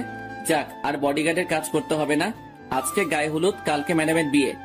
কি আনন্দ আকাশে বাতাসে। আর পারি না, ম্যাডামকে হলুদ লাগাতে ব্যস্ত সবাই, আর আমি আমার কাজ নিয়ে আছি। কিছুক্ষণ পর কানন সহ একদল রমণী আমার দিকে ষাঁড়ের মতো তেড়ে আসছে। প্রথমে মনে হলো এমনি হলুদ ছোঁয়াছুঁই করার জন্য দৌড়াচ্ছে, পরক্ষণে খেয়াল করে দেখলাম রমণীদের নজর খারাপ, সবার নজর আমার উপর। তার মানে ওরা আমাকে হলুদ লাগাতে আসছে। দৌড়া রোমিও দৌড়া। দৌড়াতে দৌড়াতে গিয়ে খাটের নিচে লুকালাম, তবু বাঁচতে পারলাম না। আন্টি আমাকে লুকাতে দেখে গিয়েছে, কানন জানতে চাওয়ার সাথে সাথে বলে দিছে। হলুদের অনুষ্ঠান শেষ হয়ে যাওয়ার পর গিয়ে শুয়ে পড়লাম। আজকের থেকে কালকে কাজের চাপটা একটু বেশি, একটু না অনেক বেশি থাকবে। ঘুম থেকে উঠে ফ্রেশ হয়ে নাস্তা করে কাজের তদারকি শুরু করতে হলো। এদিকে কাজের তদারকি করছি, আবার ম্যাডামের বডিগার্ডের কাজও করছি। বলা যায় না কখন কে অ্যাটাক করতে পারে। দেখতে দেখতে 2টা বাজলো। বর আসার কোনো খবরই নেই। আঙ্কেল ফোন দিয়ে যাচ্ছে 2টার পর থেকে, কিন্তু কেউ ফোন তুলছে না। অবশেষে বিকাল 4টায় ফোন তুলে জানায় যার সাথে বিয়ে হওয়ার কথা সে 2 বছর আগে বিয়ে করে ফেলছে। আঙ্কেল অনেকক্ষণ কি নিয়ে যেন ভাবলো। প্রায় 15 মিনিট পর এসে আমাকে ডেকে রুমে নিয়ে গেল। রোমিও, তুমি বাবা আমার মেয়েটাকে বিয়ে করো। কিভাবে সম্ভব আঙ্কেল? তুমি চাইলে সম্ভব। আঙ্কেল আমি আপনার সব কথা মানতে পারবো, কিন্তু বিয়েটা করতে পারবো না। কিন্তু কেন? আঙ্কেল আমি এখন ম্যাডামকে বিয়ে করলে খাওয়াবো কি, রাখবো কোথায়? তাছাড়া আমি গরিবের সন্তান। আমার সাথে যদি ম্যাডামের বিয়ে দেওয়া হয় তাহলে আপনার মান সম্মান কোথায় গিয়ে দাঁড়াবে আপনি ভেবে দেখুন। আমি তো আমার মেয়ের ভালো চাই। ও তোমার কাছে থাকলে ভালো থাকবে, সুরক্ষিত থাকবে। কিন্তু কোনো কিন্তু না, তুমি গিয়ে রেডি হয়ে এসো, আমি এখানে আসি। অবশেষে আমি বিয়ের পিড়িতে। আঙ্কেল নিচে হাত ধরে নিয়ে গিয়ে ম্যাডামের পাশে বসিয়ে দিল। আমি জানি আমাকে বিয়ের পোশাকে দেখে অনেক মেয়ের কষ্ট হচ্ছে, কিন্তু আমার তো কিছু করার নেই। আব্বু আম্মুকে দেখলাম অনেক খুশি। আঙ্কেল অনেকক্ষণ কথা বললো দুজনের সাথে, কি বলছে কে জানে। ম্যাডামের পাশে বসার পর প্রথমে চোখ পড়লো কাননের দিকে। মেয়েটির চোখ দিয়ে পানি পড়ছে। আমি জানি যে ও আমাকে সত্যি অনেক ভালোবাসে, কিন্তু কি থেকে কি হয়ে গেল। তবে আমি একটু জিনিস এখন থেকে বুঝতে পারছি যে এই বিয়েটার পর থেকে আমার কপালে অনেকগুলো থাপ্পড় আছে। কয়টা আছে সেটা জানি না। বিয়ের সব আনুষ্ঠানিকতা শেষে ম্যাডামকে রুমে নিয়ে গেল। আমি টুপ করে আমার রুমে ঢুকে বিয়ের পোশাক ছেড়ে একটা জিন্স আর টি শার্ট পরে বাইরে বের হলাম। এদিক সেদিক ঘোরাঘুরি করছি, কিছু মাথায় ঢুকছে না। রাত 10টায় বাসায় ঢুকলাম। এত রাত করে বাড়ি ফিরাতে কেউ দেখেনি।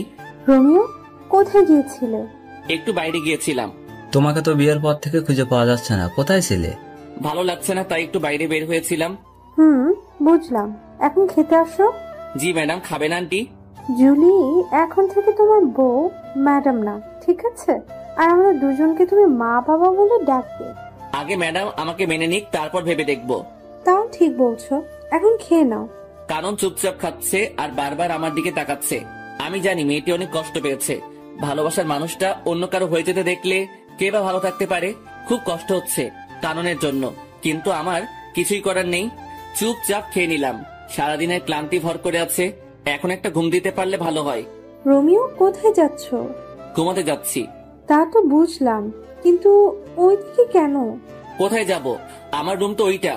আজ থেকে তোমার আর জুলির রুম একটা, আর আজকে তোমাদের বাসর রাত। তুমি উপরে জুলির রুমে যাও। কানন বলছে এই কথা ও কিভাবে পারলো এত তাড়াতাড়ি নিজেকে মানিয়ে নিতে? যাক ভালোই হলো, যত তাড়াতাড়ি মানিয়ে নিতে পারবে ততই ভালো হবে তার জন্য। ওই রোমিও, কি ভাবছো? না কিছু না। তাহলে যাও জুলির রুমে। আচ্ছা চলো, আমি তোমাকে এগিয়ে দেই। লাগবে না। আরে চলো তো।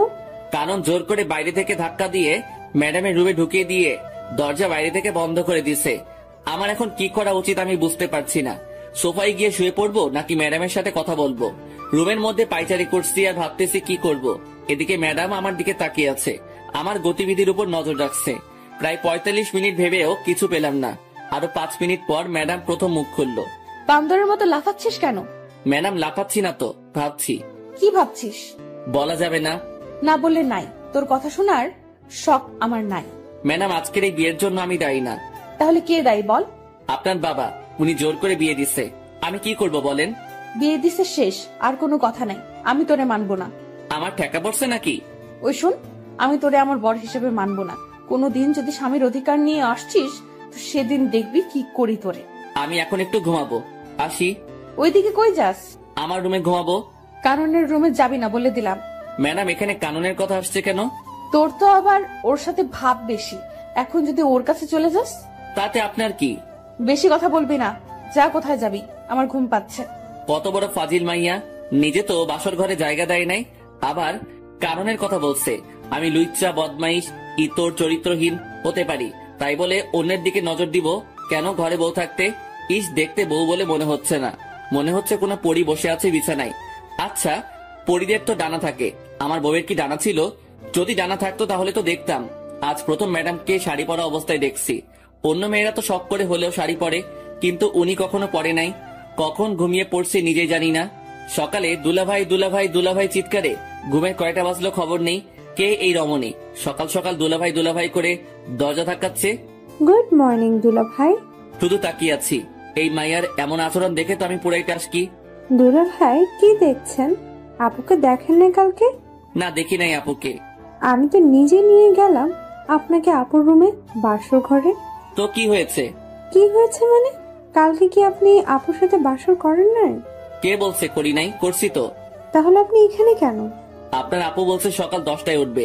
আমি যদি ওখানে থাকি তাহলে আপনি ডিস্টার্ব করলে ঘুমাতে পারবে না, তাই আমারে সকাল সকাল এখানে পাঠিয়ে দিল। দুলা ভাই আপু কি দিল কালকে রাতে? যা দিল তা তো বলা যাবে না। ভাই বলেন না, আমি ছাড়া তো কেউ জানবে না। আপনাকে বলবো কেন কালকে রাতের কাহিনী? ভাইয়া বলেন না প্লিজ। বলবো। বলেন। আমার লজ্জা করছে। ইস, মেয়েদের মতো লজ্জা পাওয়ার কিচ্ছু হয়নি, বলেন। বলবো। আরে বাবা বলেন না। বাস। কি? কালকে রাতে আপনার আপু আমারে বাস দিছে। এই কথাটা আরো আগে বলে দিলে কি হতো? আগে না বলি আর পরে বলছি, কথা তো বলছি নাকি?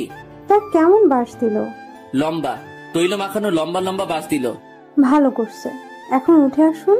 আর জিম করতে যেতে হবে না, বিয়ে তো হয়ে গেছে, কেউ পড়বে না। কি মেয়ে রে বাবা, জানি মেয়েটি ফাজিল, তবে এতটা যে ফাজিল সেটা জানতাম না। কথা বাড়িয়ে লাভ নেই, খেয়ে আসি। রমিও বাবা, তোমাকে একটা কথা বলি, আমার মেয়েটিকে কেউ কোনোদিন কোনো কিছু জোর করে করাতে পারেনি। ওর যা ভালো লাগে ও তাই করে। আমি জানি না ও এই বিয়েটা মেনে নিয়েছে কিনা, তবে তুমি এতদিন যেভাবে ওর পাশে ছিলে সারা জীবন সেভাবে থাকবে। আঙ্কেল আপনি চিন্তা করবেন না, আমি আছি তো। আমি বিকেলে ফ্লাইটে চলে যাচ্ছি, আর বিকেলে তোমরা ঢাকা দিকে রওনা হবে। কেন আঙ্কেল? আমার একটা বাড়ি আছে ওখানে, সেখানে তোমরা দুজনে থাকবে আজ থেকে। কিন্তু? কোনো কিন্তু না, যেটা বলছি সেটা করবে। আচ্ছা ঠিক আছে। বিকেলে আঙ্কেলকে বিদায় দিয়ে আমরাও ঢাকার দিকে রওনা হলাম। কি ব্যাপার, ম্যাডাম এত শান্ত হয়ে আছে কেন? এমন শান্ত থাকতে তো ম্যাডামকে আগে কোনোদিন দেখিনি। তবে কি আমার উপর আজকে কোনো ঝড় আসতে চলেছে? গাড়িতে উঠে ড্রাইভারের পাশে সিটে গিয়ে বসে পড়লাম, আর ম্যাডাম পিছনে গিয়ে বসলো। আঙ্কেলকে বারবার বারণ করার পরও ড্রাইভার দিয়ে দিল সাথে। 9 ঘন্টা পর আমরা ঢাকার বাড়িতে পৌঁছালাম। রাত 12টায় গিয়ে বাসায় ঢুকলাম। বাড়িতে কেউ না থাকলে যা হয় আর কি, সব জায়গায় ময়লা জমে আছে, কেমন যেন একটা গন্ধ আছে।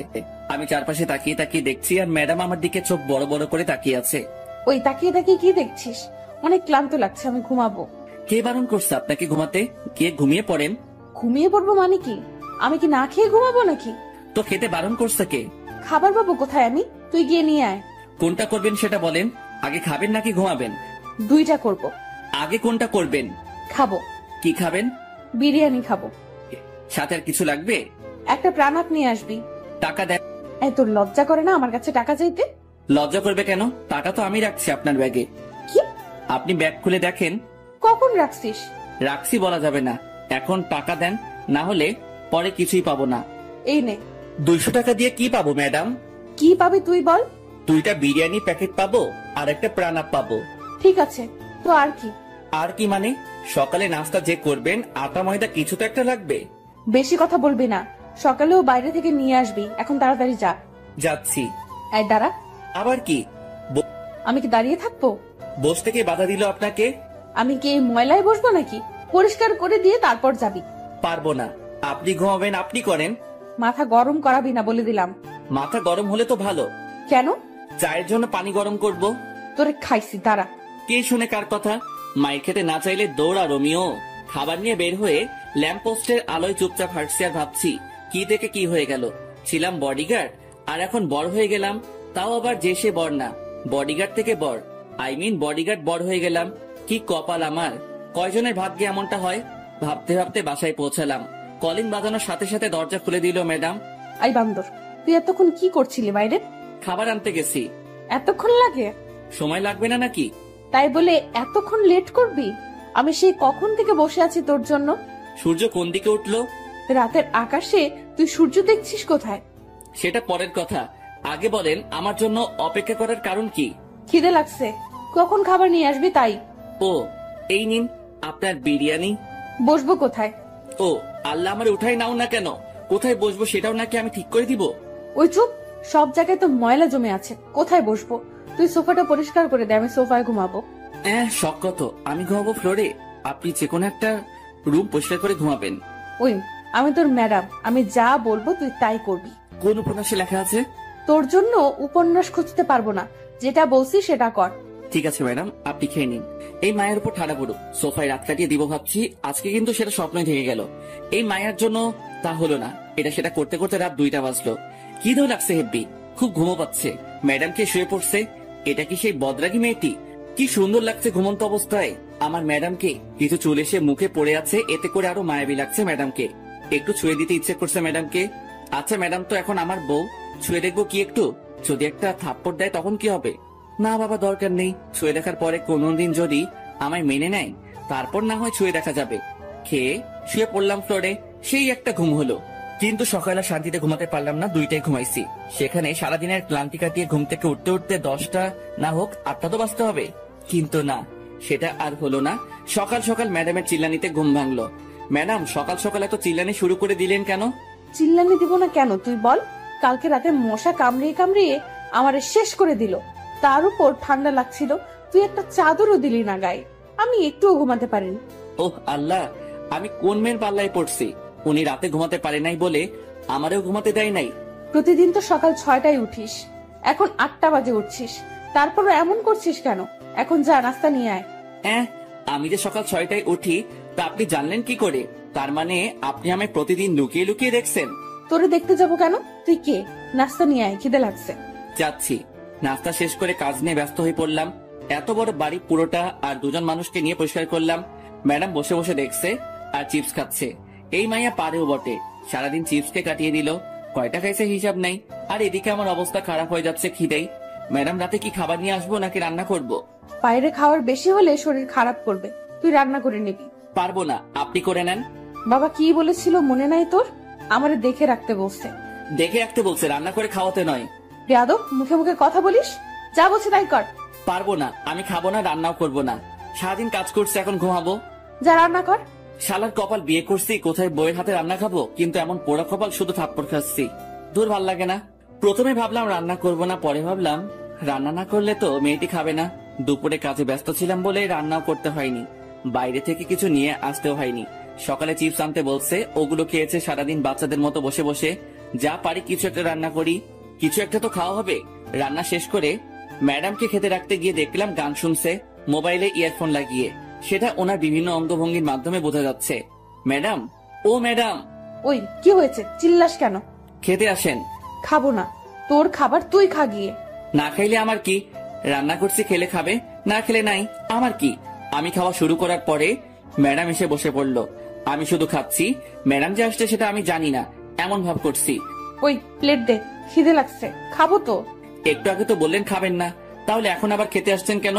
তোরে বলবো কেন? তুই কে? আপনার বর। আবার যদি কোনোদিন তোর মুখে এই কথা শুনি তো তোর খবর আছে। আচ্ছা ঠিক আছে, আর বলবো না, এবার খেয়ে নিন। শুধুই কি এই ভাত আর ডিম ভাজি? আজকের মতো এখানে শেষ করেন। আমি খাবো না। না খেলে নাই, আমার কি? আমি এগুলো খাবো না, কিছু নিয়ে আয় বাইরে থেকে। পারবো না, আমার ঘুম পাচ্ছে, ঘুমাবো। আমি কি না খেয়ে থাকবো সারা রাত? রান্না করা আছে, খেলে খাবেন, না খেলে আমার কি? আমি খাবো না। দূর, না খেলে না খাবে। রান্না করার দরকার ছিল, রান্না করছি। খেলে খাবি, না খেলে মশা খা গিয়ে। হাত পা বিছানায় ছড়িয়ে দিয়ে শুয়ে পড়লাম। বিছানা ভিজে ভিজে লাগছে কেন? তাহলে কি আমি হিসু করে দিছি? না, তা কি করে হয়? আম্মু বলে আমি নাকি ল্যাংটা কাল থেকে বিছানায় হিসু করি না। আজকে কি সে রেকর্ড ভেঙে ফেললাম নাকি? না, সেটা কি করে হয়? তাড়াতাড়ি করে উঠে বসে দেখি ম্যাডাম হাতে একটা বালতি নিয়ে দাঁড়িয়ে আছে। তার মানে আমি রেকর্ড ভাঙি নাই। ম্যাডাম পানি ঢেলে দিছে বিছানায়। ম্যাডাম, এটা কি হলো? আপনার জন্য কি একটু শান্তিতে ঘুমাতেও পারবো না? ঘুমাবি মানে কি? আমি জেগে থাকবো তুই ঘুমাবি, সেটা হবে না। অনেক ঘুমাইছিস, এবার উঠে নাস্তা রেডি কর। কালকে সারা রাত খিদের জ্বালায় ঘুমাতে পারিনি। খাবার তো ছিল, না খেলে কি করা থাকে বলেন? বেশি কথা বলবি না, নাস্তা রেডি কর। যাচ্ছি। মেয়েটি কি একটু নরম সুরে কথা বলতে পারে না? সব সময় কেমন যেন খিটখিট করে, ভাল লাগে না। সব সময় ম্যাডামের জ্বালাতন সাথে থাপ্পড় খেতে খেতে এগিয়ে চলছে আমার বিবাহিত প্যারাময় জীবন। বউটা আমার রাগী হলে কি হবে? কোনো খারাপ অভ্যাস নাই, তবে একটা বাজে অভ্যাস আছে। সেটা হলো স্বামীর গায়ে হাত তুলে। এই মেয়ের হাতে এখনো পর্যন্ত কয়টা থাপ্পড় খেয়েছি তার কোনো ঠিক নেই। বিকেলে ঘুমাচ্ছি, এমন সময় মনে হলো ভূমিকম্পন শুরু হয়েছে। তাড়াতাড়ি বাইরে বের হতে গিয়ে দেখি মোবাইলে আম্মুর নাম্বার ভাসছে।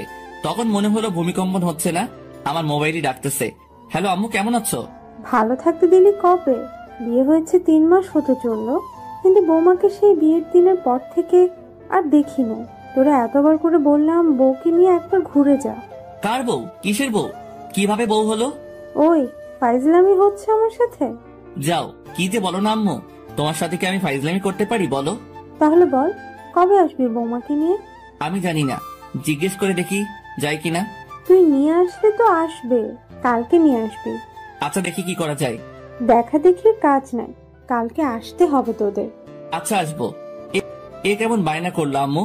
মুরগিকে বলছে বাঘকে ডিনারের জন্য রাজি করাতে, বাঘে যদি আমারে চেপে ধরে তাহলে তো আমি শেষ। ম্যাডাম, অনেকদিন হলো কোথাও যাওয়া হয় না, চলেন কোথাও থেকে একটু ঘুরে আসি। মতলব কি সেটা বলতো? মতলব আবার কি হবে? আম্মু ফোন দিয়ে বলছে আপনাকে নিয়ে আমাদের বাড়িতে যেতে কালকে। আপনি কি যাবেন? না, আমি কোথাও যাব না, তুই যা। আচ্ছা ঠিক আছে, আমি যাব, আপনাকে যেতে হবে না। হুম। সকালে ঘুম থেকে উঠে নাস্তা বানিয়ে নাস্তা করে রেডি হয়ে নিলাম। যেতে যেতে এমনি সন্ধ্যা হয়ে যাবে, জ্যামে পড়লে তো অবস্থা হালুয়া হয়ে যাবে। তবুও রওনা দিতে দিতে 9টা বেজে গেল। ওই দাঁড়া, আমি যাব তো। আপনি আবার কোথায় যাবেন? আমি কি এখানে একা থাকবো নাকি? আমাকে আমাদের বাড়িতে রেখে তারপর যাবি তুই। আমি পারবো না, আপনি পথে নেমে পড়লেই তো হয়। পারবো না, তুই রেখে আসবি। আমার দেরি হয়ে যাচ্ছে, আমি আসি। আর আপনি যদি আমার সাথে যেতে চান তাহলে আমার বাড়িতে যেতে হবে, না হলে আপনার পথে আপনি যান, আমার পথে আমি যাব। তুই তো আচ্ছা ফাজিল ছেলে, আমি যেটা বলবো তোকে সেটা করতে হবে। সেটা পরে দেখা যাবে, আগে তো রওনা দেই। হুম, চল। বাস চলছে নিজের আপন গতিতে, আমরাও এগিয়ে যাচ্ছি বাড়ির দিকে। বডিগার্ডের কাজ পাওয়ার পর আর বাড়িতে যাওয়া হয়নি। আজ অনেকদিন পর যাচ্ছি। ম্যাডাম বসে আছে আমার পাশের সিটে আর চিপস খাচ্ছে। মেয়েটি কি কিছু পারে না চিপস খাওয়া ছাড়া? অনেকক্ষণ পর ম্যাডাম আমার কাঁধে মাথা রেখে ঘুমাচ্ছে। অনেকক্ষণ চিন্তা করে দেখলাম এখন ঘুমাচ্ছে, পরে যখন ঘুম থেকে উঠে দেখবে আমার কাঁধে মাথা রেখে শুয়ে আছে, তখন দেখে যদি থাপ্পড় লাগিয়ে দেয় তাহলে বাসের মধ্যে যা একটু সম্মান আছে সেটাও খেয়ে ফেলবে। তার থেকে বরং জাগিয়ে দেই। ম্যাডাম, ম্যাডাম ওঠেন। কি হয়েছে? ব্যথা করছে হাতে। তো আমি কি করব? আপনার জন্য তো এমন হলো। আমি কি করছি? আপনি যদি আমার কাঁধে মাথা না রাখতেন তাহলে ব্যথাও হতো না। এই, তোর লজ্জা করে না? একটা মেয়ের মাথা কাঁধে রাখতে পারিস না?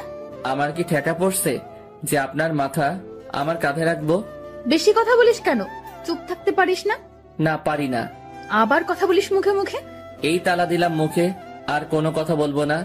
বাড়িতে আসতে আসতে 7টা বেজে গেল। পথে একটু কথাও হয়নি ম্যাডামের সাথে। কখন যে বাসার দরজায় এসে দাঁড়িয়েছি নিজেই জানি না। কি রে, কি ভাবছিস? ওহ আম্মু, তুমি? আমি হব নাকি ভূত হবে নাকি? না, তেমনটা না। আমার বৌমাকে নিয়ে আসছিস তো? তোমার বৌমা কোথায় পাবো? পিছনে দাঁড়িয়ে আছে যে, ওটা কে? ভূত মনে হয়, তাকিয়ে দেখো। কি, তুই আমার বৌমাকে ভূত বললি? তোর আজকে খাওয়া বন্ধ। খাওয়ার এত শখ নাই, তুমি তোমার বৌমাকে নিয়ে খাওয়াও। আসো মা, ভিতরে আসো। এটা কি হলো? ম্যাডাম তো চলে এলো। মাইয়া জাতি বড় অদ্ভুত জাতি। সকালে কত ভেজাল করলো এই মাইয়া এখানে আসবে না বলে, আর এখন কত সহজে আম্মুর সাথে হাসি খুশি চললো। মনে হচ্ছে না মেয়েটি রাগী বদমেজাজি। রোমিও, খেতে আয়। খাবো না, তুমি খাও তোমার বৌমাকে নিয়ে। রোমিও, আয় বাবা, অনেকদিন হলো একসাথে বসে খাওয়া হয়নি। না না, খাবো না, তোমাদের বৌমা আসছে, ওরে নিয়ে খাও। ওই, বেশি বাড়াবাড়ি করবি তো খাওয়ার পাবি না। এই না, তা কি করে হয় আম্মু? তা যদি না হয় তাহলে খেতে আয়। আসছি, হাফ মিনিট দাঁড়াও। দাঁড়ানোর সময় নাই। এই তো আসছি। বসে পড়। এত আয়োজন কখন করলে আম্মু? আমার বৌমা আসবে আর আমি কিছুই রান্না করব না নাকি? আমার জন্য তো কোনোদিন এত কিছু করনি, আজ বৌমা আসছে বলে এত কিছু। আবার যদি শুনি আমার বৌমাকে নিয়ে কোনো কথা বলিস তাহলে তোর কপালে কিছুই জুটবে না। এবার বল, কি করবি? কিছুই বলবো না আর। এই চুপ করলাম। বাপরে বাপ, এ কেমন বিচার! আম্মু দেখছি ম্যাডামের দিকে ঝুঁকে পড়ছে। এই মায়া কি কোনো জাদু জানে নাকি? যদি এমন জাদু আমি জানতাম তাহলে কবে ম্যাডামকে ঠুক্কু বউকে পটিয়ে নিতাম। খাওয়া শেষ করে বাইরে গিয়ে একটু ঘোরাঘুরি করে বাসায় এসে ফ্রেশ হয়ে আমার রুমে ঘুমাতে গেলাম। রুমে ঢুকে দেখি ম্যাডাম বসে আছে বিছানায়। অনেক ক্লান্ত লাগছে, তাই কোনো কথা না বলে বালিশ নিয়ে নিচে শুয়ে পড়লাম। চোখ বন্ধ করার সাথে সাথে বুকের উপর ভারী ভারী লাগছে, সাথে গলা চেপে ধরছে মনে হলো কেউ। চোখ খুলে দেখি ম্যাডাম। আরে আরে, কি করছেন? ছাড়ুন বলছি। ছাড়বো না। কি বলা হচ্ছে শুনি? কি বলছি? মনে করে দেখ কি বলছিস। মনে পড়ছে না। মরে যাব তো, ছাড়ুন বলছি, ছাড়ুন। ছাড়বো না। কি বলছিস শুন? তোমার বৌমা আসছে, তোমার বৌমাকে নিয়ে খাওয়াও। এই, আমি তোরে বলছি না আমার বাড়িতে রেখে আসতে? আমিও বলছিলাম পারবো না। ছাড়ুন না ম্যাডাম, মরে যাব তো। ছাড়বো না। মরে যা, মরে গেলে তো আমি বাঁচি। আমি তো মরবো না। তাহলে আমি তোরে নিজের হাতে খুন করব। পারলে করেন, কে বারণ করছে? মারবো মারবো, সুযোগটা আগে আসুক তারপর। 2 দিন বাড়িতে কাটানোর পর আবার ঢাকায় ফিরে এলাম। তারপর থেকে আগের মতোই চলছে, সব সময় প্যারা দিয়ে চলছে। ম্যাডাম, থুক্কু, বউ। পরদিন বিকালে, এই রোমিও, কেমন আছো? ভালো, তুমি? ভালো থাকতে তুমি কোথায় দিচ্ছ? আমি কি করছি? তোমায় যে ভালোবেসে ফেলেছি। ম্যাডাম জানে এটা? পাগল নাকি? তোমার ম্যাডাম জানতে পারলে তো আমাকে মেরে ফেলবে। ওই দিন যা করলো তোমার কথা জিজ্ঞেস করাতে। তাহলে এখন আবার কথা বলছো কেন? তুমিও মরবার সাথে আমারও মারবা? আচ্ছা, তোমার বউ তো তোমাকে ভালোবাসে না, তাহলে ওকে ডিভোর্স দিয়ে দাও। যাও যাও, তুমি গিয়ে ম্যাডামকে বলে আসো আমাকে যেন ডিভোর্স দিয়ে দেয়। আচ্ছা, বলবো। তবে ডিভোর্স দিয়ে দিলে আমাকে গলায় ঝুলিয়ে নিতে হবে। যদি ডিভোর্স করাতে পারো তবে। ওকে, আমি রাজি। তবে ম্যাডাম যদি আমারে কিছু বলে তাহলে আমি সব বলে দিব। তোমাকে বলতে হবে না, আমি বিকালে তোমাদের বাসায় এসে জানাবো। যদি মার খেতে না চাও তাহলে বাসায় থাকো, আর যদি মায়ের খাবার শখ থাকে তাহলে বিকেলে এসো। আসবো আসবো। কি মেরে বাবা, মরার ভয় নেই নাকি? ও আসবে আমার আর ম্যাডামে ডিভোর্স করাতে? আমার তো লুঙ্গি ড্যান্স দিতে ইচ্ছে করছে। বিকেল এসো, চা নাস্তার বদলে মায়ের খেয়ে যেও। ইদানিং ম্যাডাম আমাকে যেভাবে প্রতিদিন পিটায় কোনো কারণ ছাড়া, আর উনি আসবে ডিভোর্স নিয়ে কথা বলতে। ওহ, ওই মায়ের তো পরিচয় দেওয়া হয়নি। উনি হলো আমাদের বাড়ির থুক্কু, আমার শ্বশুর বাড়ির পাশের বাসার একটি মেয়ে। এখানে আসার পর থেকে আমার পিছনে পড়ে আছে। ওর নাম তো বলা হয়েছে, তবুও বলি, ও ইভা। পড়ালেখা শেষ করে বসে আছে। থুক্কু বসে নাই, আমার পিছনে পড়ে আছে। আজকে আর ঘুমালাম না, 4টার সময় বের হয়ে গেলাম বাসা থেকে। বাসায় থাকলে আজকে আমার উপরে দিয়ে শনি রবি সোম মঙ্গল সব চলবে। 9টার দিকে বাসায় ঢুকলাম। ঢুকে সোজা রান্নাঘরের দিকে দিলাম দৌড়। খুব খিদে লাগছে, খাবার গরম করতে হবে। ম্যাডাম ঠান্ডা খাবার খেতে পারে না, আর আমি ঠান্ডা ছাড়া খেতে পারি না। রাতে একসাথে খেয়ে শুয়ে পড়লাম আমার রুমে গিয়ে। ম্যাডাম থাকে অন্য রুমে। একটু পরে ম্যাডাম ঢুকলো আমার রুমে, হাতে একটা লাঠি নিয়ে। এদিকে ভয়ে আমি কাঠ হয়ে যাচ্ছি। আয়, এদিকে আয়। কেন ম্যাডাম? কাজ আছে, আয়। কি কাজ? তাড়াতাড়ি বলেন, আমি ঘুমাবো। তোর ঘুম পাড়াচ্ছি, দাঁড়া। আরে আরে ম্যাডাম, আমাকে মারছেন কেন? আমি কি করছি? তুই পাশের বাসার রিভা পেতনিকে কি বলছিস? বিশ্বাস করেন ম্যাডাম, আমি কিছু বলি নাই। তাহলে ও কি আমার বোকা বানাইছে? হতে পারে। তার মানে তুই বলতে চাচ্ছিস আমি বোকা? সেটা কখন বললাম? তাহলে কি বলছিস? কিছু বলি নাই। আবার মিথ্যা কথা বলছিস? তোরে তো আজকে শেষ করে দিব। আমি কিছু করি নাই তো ম্যাডাম, সব দোষ ওই ইভার। ইভা, তুই ওরে বলিস নাই আমার ডিভোর্স দিয়ে ওরে বিয়ে করবি? বলিস নাই? ম্যাডাম, আমি এটা বলি নাই, ও আপনাকে মিথ্যা বলছে। তুই বলছিস, আমি লুকিয়ে লুকিয়ে সব শুনছি। কি? আপনি এমন কেন ম্যাডাম? লুকিয়ে লুকিয়ে অন্যের কথা শুনছেন, এটা ঠিক না। তুই আমারে কোনটা ঠিক আর কোনটা ঠিক না সেটা শিখাইতে আসবি না, আমি সব জানি। জানলে ভালো। এখন আমি ঘুমাবো, অনেক মাইর খাইছি। কি? তুই ঘুমাবি? তোরে আমি ঘুমাতে দিব না। তোর কাজ হলো আজকে সারা রাত আমাকে পাহারা দেওয়া। পারবো না। না পারলে আবার শুরু করব, তখন বুঝবি। আবার শুরু করার দরকার নেই, আমি রাজি। চল। বাইরে না, রুমের ভেতর এসে পাহারা দিবি। ভিতরে কেন? বাইরে থেকে দিলে কি হবে? যেটা বলছি সেটা কর। ঘুমে মাথাটা কেমন করছে। আর এই মাইয়া দাঁত বের করে হাসছে। ইচ্ছে করছে ঘুষি মেরে দাঁত ভেঙে দেই। দেখ দেখ, দাঁত কেরাচ্ছে আবার। এ ম্যাডাম, এই চিল্লাচ্ছিস কেন? আমি ঘুমাবো। তোরে ঘুমাতে দিচ্ছে কে? এটা তোর শাস্তি। আমি কি অপরাধ করছি? তুই ইভার সাথে কথা বলছিস, সাথে ওরে পাঠাইছিস ও যেন আমাকে বলে আমি যেন তোকে ডিভোর্স দিয়ে দিই। কি? ও আমাকে বলছে তোমার বউ তো তোমাকে ভালোবাসে না, আমি তোমাদের ডিভোর্স করিয়ে দিব। আবার এটাও বলছে যে ও যদি ডিভোর্স করিয়ে দিতে পারে তাহলে আমি যেন ওকে গলায় ঝুলিয়ে নেই। কি? এটা বলছে তোরে? আর তুইও রাজি হয়ে গেছিস? রাজি হয়নি তো, শুধু বলছি পারলে ডিভোর্স করাও। তবে রে হারামি, আজ তোর একদিন কি আমার যতদিন লাগে লাগুক, তোর শেষ করে ফেলবো। ছিছি, বরকে কেউ এভাবে মারে? এত শক্তি আসলো কিভাবে? উফ, কি ব্যথা! এত মেরেও যদি ঘুমাতে দিত তাহলে ভালো হতো, কিন্তু মহারানী সেটা করলো না। উল্টা সারা রাত নিজেও ঘুমায়নি, আমাকেও ঘুমাতে দেয় নাই। ভোর 5টার দিকে ঘুমিয়ে পড়লাম। ঘুম থেকে উঠে দেখি ম্যাডাম নেই। সারা বাড়ি খুঁজেও যখন পেলাম না, তখন ছাদে গিয়ে দেখি ইবার সাথে লাগছে। মাথায় ঢুকছে না আমাকে নিয়ে এত ঝগড়া করছে কেন। আমাকে ম্যাডাম নিজে তো স্বামী মানতে চায় না, তাহলে কি দরকার ইবার সাথে ঝগড়া করার আমাকে নিয়ে? রোমিও, তুমি কি বলছো? এই পেতনিটা কে? কি আমি পেতনি? তোর 14 গোষ্ঠী পেতনি। তোরে যদি আর একদিন দেখি আমার বরের দিকে নজর দিতে, তাহলে তোর চোখ তুলে ফেলবো। আমিও শেষবারের মতো বলছি, ওরা ডিভোর্স দিয়ে দাও। আমি কেন আমার বরকে ডিভোর্স দিব? কারণ আমি রোমিওকে ভালোবাসি। তোর ভালোবাসা বের করছি, দাঁড়া, এখনো সময় আছে, ওর পিছু ছেড়ে দে। এবার কি হচ্ছে এসব? তুমি কেন আমাদের ডিভোর্স করতে চাচ্ছ? আমি কি কোনোদিন বলছি তোমাকে ভালোবাসি? শুধু শুধু কেন অশান্তি করছো? ডিভোর্স দেওয়া না দেওয়া সেটা আমাদের দুজনের ব্যাপার।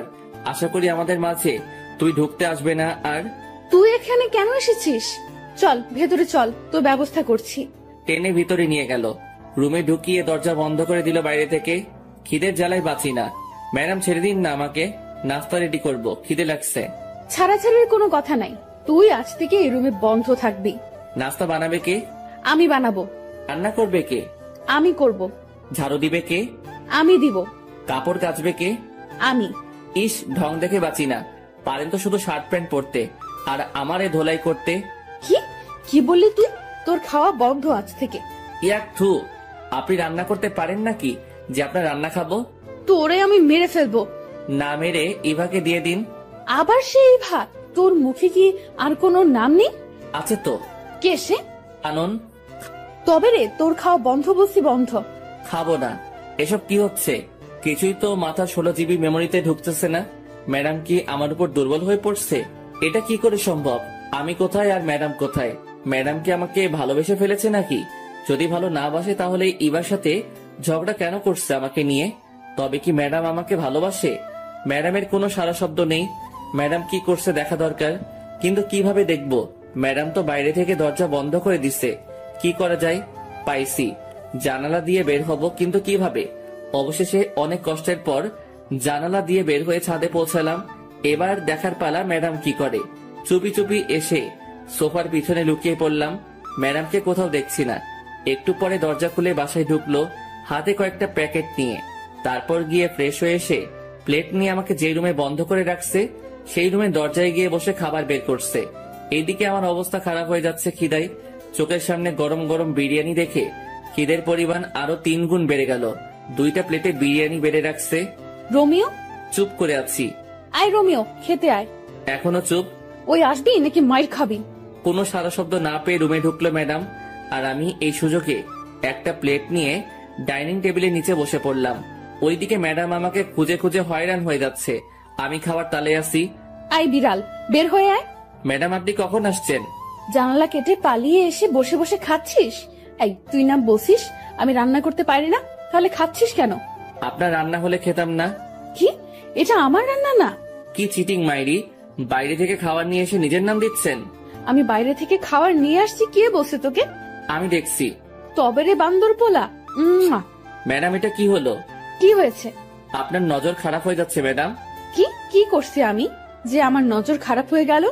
একটু আগে যেটা করলেন এটা কি ঠিক করছেন? তুই আজ থেকে আমার সাথে কথা বলবি না। অন্য মেয়েদের সাথে টাঙ্কি মারতে পারিস, তখন কিছু হয় না, আর এখন আমি তোকে একটা কিস দেওয়ায় বলছি আমার নজর খারাপ? কোনোদিনও তোর সাথে কথা বলবো না, তুইও কথা বলতে আসবি না। বলবো না। আপনি কোন দিন কি আমাকে স্বামী সম্মান দিছেন? দেন নাই। কথায় কথায় থাপ্পড় মারতেন, এটা করতেন সেটা করতেন, কথায় কথায় অপমান করতেন। আমি কোনোদিন আপনার কোনো কিছুতে বাধা দেই নাই, আপনিও আমার কোনো কিছুতে বাধা দিবেন না। আজ থেকে আপনার মতো আপনি থাকবেন আর আমার মতো আমি। এটা কি হলো? যা হওয়ার হয়েছে, এত কিছু ভাবার সময় নাই। পেট ভরে গেছে, এখন একটু পাসপোর্ট অফিস থেকে আসি। পাসপোর্ট রেডি হয়ে গেছে, মেসেজ আসছে, ওটা নিয়ে আসি। প্রায় 1 মাস হতে চললো, ম্যাডাম আর আমার কোনো কথা হয় না। দুজনে বাইরে গিয়ে খাবার নিয়ে এসে তারপর নিজেদের রুমে গিয়ে খাই। ম্যাডামের দিকে তাকালে বোঝা যায় ম্যাডাম এখন রাত জাগে। চোখের নিচে কালি জমে গেছে, অগোছালো হয়ে গেছে। আগের মতো জিন্স শার্ট পরে না, সালোয়ার কামিজ এসব পরে। আগের থেকে অনেক সুন্দর লাগে ম্যাডামকে, তবে শাড়ি পরলে আরো সুন্দর লাগতো। বাংলার মেয়েদের শাড়ি ছাড়া মানায় না। ভাবছি একটা ট্রিট দিব ম্যাডামকে। ভিসা, পাসপোর্ট সবকিছু রেডি হয়ে গেছে। সৌদি চলে যাব, আমার বেস্ট ফ্রেন্ড ওখানে থাকে, ও সব ব্যবস্থা করছে। ম্যাডাম কি? শপিং করতে যাবেন নাকি? যাব না। আর কিন্তু সুযোগ পাবেন না। আবার বলছি, শপিং করতে যাবেন? যাব, নিয়ে চল। চলুন। যাক, যেতে রাজি হয়েছে। দুজনে একসাথে বের হলাম। রিক্সার জন্য দাঁড়িয়ে আছি। এমন সময় দেখি ইভা আসছে। ইভা যদি কিছু বলে এখন, তাহলে আমার আর রক্ষা নাই। এই জান, শোনো না, রাতে ফোন দিলে ছাদে এসো, দুজনে একসাথে চাতে। যেখানে বাঘের ভয় সেখানে সন্ধ্যা হয়। কি দরকার ছিল এটা বলার? ফাজিল মাইয়া, লুচ্চা মাইয়া। কি মজা পাই বুঝি না এমন করে। ম্যাডাম, শপিং করতে যাবেন না? দাঁড়া, তোর শপিং বের করছি। তোর ইভাকে শপিং করিয়ে দে যা। আজ থেকে তোর সাথে আমার কোনো সম্পর্ক নাই। তুই লুকিয়ে লুকিয়ে অন্য মেয়ের সাথে কথা বলিস। ম্যাডাম, আমার কোনো সম্পর্ক নাই কারোর সাথে। ইভা তো অনেক আগে থেকে আমার পিছনে লেগে আছে, সেটা আপনি জানেন। অবশ্যই তোর সাথে ওর সম্পর্ক আছে, না হলে তোরে জান বলে ডাকলো কেন? আমাকে ফাঁসানোর জন্য এটা বলছে। আমি এত কিছু শুনতে চাই না। তোর সাথে সম্পর্ক আছে ওর, না হলে তোরে জান ডাকলো কেন? তুই কোনো কথা বলবি না। হন হন করে বাসায় চলে গেল। ট্রিট আর দেওয়া হলো না। এই ইভার জন্য এত কিছু হলো। কি দরকার আমাকে জান বলে ডাকার? বিয়ের এতদিন পর বউকে থুকু ম্যাডামকে শপিং করে দিতে চাইছিলাম, সেটা হলো না এই ইভাটার জন্য। বাড়িতে গিয়ে দেখি ম্যাডাম দরজা বন্ধ করে বসে আছে। ভিতর থেকে ফুপানো শব্দ আসছে। শুধু শুধু ইভার জন্য আজকে ম্যাডাম কাঁদছে। শালার মাইয়া, তোর জন্য আমার লক্ষ্মী বউটা কাঁদছে। ইচ্ছে করছে ইভা মায়াটারে মেরে নাক ভেঙে দেই। ম্যাডাম, খেতে আসুন। খাবো না, তুই খা তোর ইভাকে নিয়ে। ম্যাডাম, বিশ্বাস করেন, ওই মাইয়া এটা আপনাকে রাগানোর জন্য বলছে। আমি শিওর। তোরে আমি বিশ্বাস করি না। আমি যে ভালো না সেটা আমি জানি। এবার খেতে আসুন। খাবো না বলছি, খাবো না। আবার যদি খেতে ডাকিস তাহলে তোর খবর আছে। আচ্ছা ঠিক আছে, ডাকবো না। তবে আন্টি ফোন নিয়ে যেতে বলছে, যাবেন নাকি? সেটা দেখা যাবে, তুই কোনো কথা বলবি না। আমার এত ঠেকা পড়ে নাই আপনার সাথে কথা বলতে। আমার সাথে কথা বলা লাগবে কেন? তোর তো অনেকে আছে কথা বলার জন্য। লুচ্চা পোলা, দূর হও আমার সামনে থেকে। আমি কি আপনার সামনে নাকি যে দূর হব? চুপ কর লুচ্চা পোলা। ঘরে বউ রেখে অন্য মেয়ের পেছনে পড়ে থাকিস? তোর সাথে কোনো কথা নেই। আমার এত শখ নেই আপনার সাথে কথা বলার। কে ঝগড়া করবে এই পাগলিটার সাথে, কখন বাঘিনীর মতো তেড়ে আসবে তার কোনো ঠিক নাই। চিড়িয়াখানায় আছে টুকু, রুমে আছে, ওখানে ঠিক আছে। সকালে ঘুম থেকে উঠে ধাক্কাধাক্কি করে দরজা খুলে ম্যাডামের রুমে ঢুকে দেখি নিচে শুয়ে আছে। একটা মেয়ের রুম মনে হচ্ছে না, বিছানা বালিশ সব ছড়িয়ে ছিটিয়ে আছে পুরো রুমে। মনে হয় আমাকে মারতে না পেরে বিছানা বালিশের সাথে যুদ্ধ করছে। দেখে মনে হচ্ছে ভাজা মাছটা উল্টে খেতে জানে না। কি মায়াবী লাগছে পাগলিটাকে। কাঁপছে দেখে কপালে হাত রেখে বুঝতে পারলাম জ্বরে অবস্থা খারাপ হয়ে যাচ্ছে। বিছানায় শুয়ে দিয়ে ডাক্তারের কাছে ফোন দিলাম। একটু পরে ডাক্তার এসে দেখে গেল মাথায় পানি দিতে বলে গেল। ডাক্তার যাওয়ার পর থেকে পানি দিচ্ছি। অনেকক্ষণ পর চোখ বড় বড় করে তাকিয়ে আছে। ম্যাডাম, কেমন লাগছে? তোর জন্য সব হয়েছে। ম্যাডাম, বেশি কথা বলা যাবে না, চুপচাপ শুধু উত্তর দিবেন। তবে রে, কেমন লাগছে বলেন। ভালো না। মাথাটা মুছে নিন, আমি নাস্তা রেডি করে আনি। খাবো না। দেখা যাবে। ম্যাডাম, হাঁ করুন। আমি খেতে পারবো, তোর কষ্ট হবে না। তাহলে খেয়ে নিন, আমি মেডিসিন নিয়ে আসি। আমি মেডিসিন নিব না। নিতে তো হবে, না হলে সুস্থ হবেন কি করে? সুস্থ হওয়া লাগবে না, তোর জন্য তো আমার এই অবস্থা। বেশি দিন সহ্য করতে হবে না, চলে যাব। কি বললি? আবার বলতো, শুনতে পাইনি। না ম্যাডাম, কিছু না। একটু একটু করে সুস্থ হচ্ছে ম্যাডাম। 2 দিন পর রাতে আবার জ্বর আসে ম্যাডামের। সারা রাত মাথায় পানি দিয়ে সকালে নাস্তা রেডি করে নিয়ে গেলাম, খাইয়ে দিতে চাইলাম, কিন্তু ম্যাডাম আমার হাতে খাবে না, নিজেই কাপা কাপা হাতে খেলো। কত স্বপ্ন ছিল বউটা নিজের হাতে আমাকে খাইয়ে দিবে, আমিও নিজের হাতে বউকে খাইয়ে দিব। রাতে বউ আমার বুকে মাথা রেখে ঘুমাবে। গভীর রাতে দুজনে একসাথে চন্দ্র বিলাস করব, এক মগে কফি খাবো, নদীর পাড়ে দাঁড়িয়ে দুজনে একসাথে গোধূলি বিকেল দেখব। কিন্তু কিসের কি, স্বপ্ন স্বপ্নই রয়ে গেল। রাতে ম্যাডামের জন্য খাবার নিয়ে গেলাম, ম্যাডামের হাতে প্লেট দিয়ে দিলাম। জানি আমার হাতে খাবে না, তাই দিয়ে দিলাম। ম্যাডাম, খেয়ে নিন। খাইয়ে দে। ম্যাডাম, খেয়ে নিন তো, ঘুমাবো, ভাল লাগছে না। আমাকে খাইয়ে দে, না হলে খাবো না। খাইয়ে দিতে পারবো না, খেলে খাবেন, না খেলে উপোস থাকেন। তুই তো জানিস আমি উপোস থাকতে পারি না, খাইয়ে দে না। আমি পারবো না, তাছাড়া এখন তো আপনি অনেকটা সুস্থ, নিজের হাতে খেতে পারবেন। তাহলে তুই খাইয়ে দিবি না? না। তাহলে আমিও খাবো না। যখন খাইয়ে দিতে চাইছিলাম তখন তো খেতে চাওনি, এখন কেন খাইয়ে দিতে হবে? সেটা আমার ব্যাপার, তুই খাইয়ে দিবি কিনা বল। আচ্ছা বাবা, ঠিক আছে, আমি খাইয়ে দিচ্ছি, হা করেন। এই তো লক্ষ্মী বর আমার।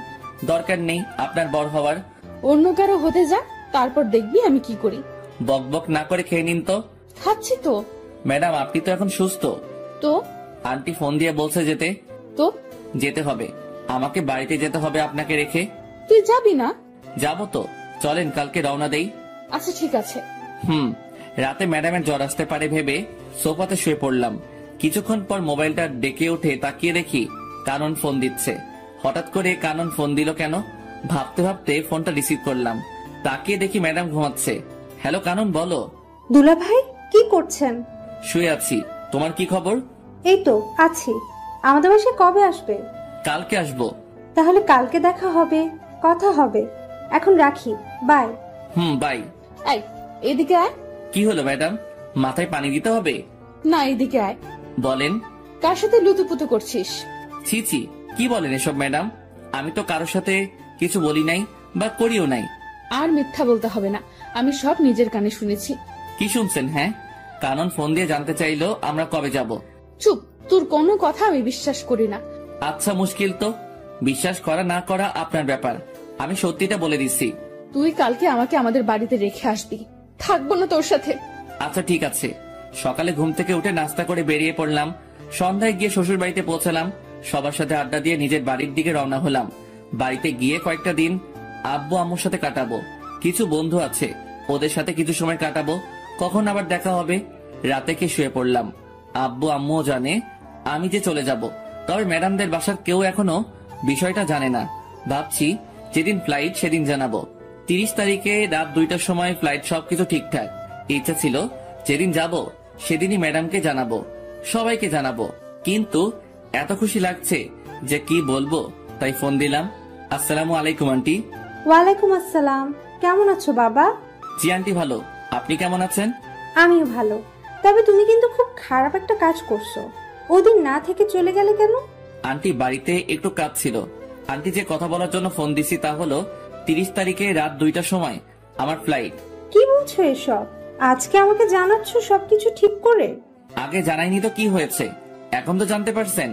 ম্যাডাম জানে না, ওনাকে জানিয়ে দিয়েন। তার মানে আমরা কেউ জানি না? না আন্টি, কাউকে বলা হয়নি। যা, এটা কি হলো, লাইন কেটে দিল কেন? জানানোর প্রয়োজন ছিল, জানিয়ে দিয়েছি। আজ সেই কাঙ্ক্ষিত দিন। আজকে আমি উড়াল দিব আমার স্বপ্নের দেশ সৌদি। সবাইকে বিদায় জানিয়ে গাড়িতে উঠে বসলাম, সাথে 2 হৃদয় এন্ড অভি। রাত 11:30টায় সবকিছু শেষে বিমানের দিকে পা বাড়ালাম। ঠিক সেই সময় কেউ একজন পিছন থেকে আমার হাত টেনে ধরলো। তাকিয়ে দেখি আঙ্কেল। আঙ্কেল আপনি এখানে কেন? আমি এখানে কেন সেটা তুমি পরে জানতে পারবে, এখন আমার সাথে এসো। আঙ্কেল আমি কোথাও যেতে পারবো না, একটু পরে আমার ফ্লাইট। কোথাও যাওয়া হবে না তোমার। কি ভেবেছো তুমি আমাদের কিছু না জানিয়ে চলে যাবে? আমি তো আন্টিকে জানিয়েছি। সেটা জানাইছো জানি, তুমি কেন সৌদি যেতে চাও সেটা বলো। আঙ্কেল দেশে থাকতে ভালো লাগছে না, তাছাড়া আমার কোনো পড়ালেখাও নাই যে আমি কোনো চাকরি করব। তাই বিদেশে পাড়ি জমাচ্ছি, সেখানে আমার বন্ধুর সাথে একসাথে থাকবো। আমি তোমাকে কাজ দিব, এখন চলো। কিন্তু কোনো কিন্তু না।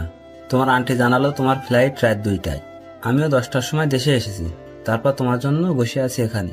আমি তো কোন এয়ারপোর্ট দিয়ে যাবো সেটা বলিনি।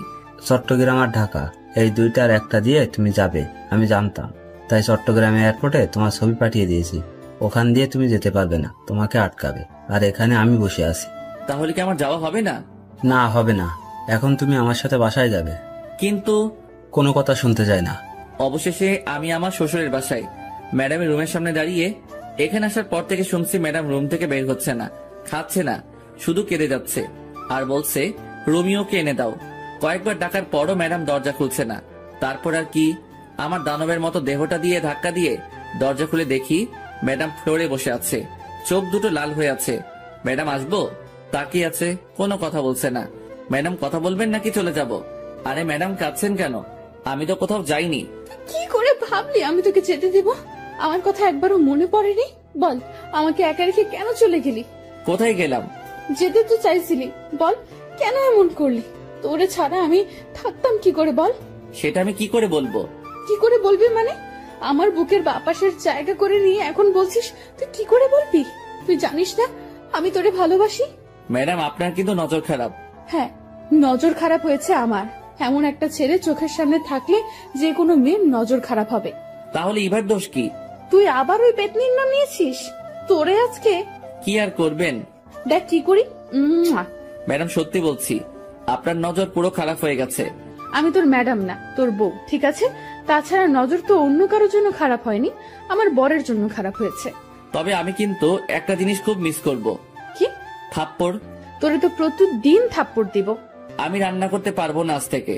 আমি সব করব, তুই শুধু আমাকে ভালোবাসবি, আর কোনো মেয়ের দিকে তাকাতে পারবি না। ঠিক আছে মহারানী, আমি রাজি। আমাকে আজ থেকে তুমি করে বলবে, ভুলেও যেন ম্যাডাম ডাক না শুনি। আচ্ছা ঠিক আছে। দুলা ভাই, আপনাদের রোমান্স শেষ হলে এবার খেতে আসুন। খেয়ে শুয়ে পড়লাম। আমি আগে যে রুমে থাকতাম সেই রুমে। একটু পরে ম্যাডাম থুকু বউ আসলো। কি ভাবছো? ভাবছি বিয়ে করছি, বউ পাইছি, ভালোবাসাও পাইছি, কিন্তু কিন্তু আবার কি? বাসরাত তো পাইলাম না। তবে রে বান্দর বলা। এই বলে ম্যাডাম থুকু বউ আমাকে জড়িয়ে ধরলো। Light off. আর কিছু জানতে হবে না, আপনাদের বাসরাতে দেখতে পাবেন যা হবে। আচ্ছা মুশকিল তো, আপনাদের বলছি না লাইট অফ। এখনো এখানে কি? অনেক তো দেখলেন, যান এবার।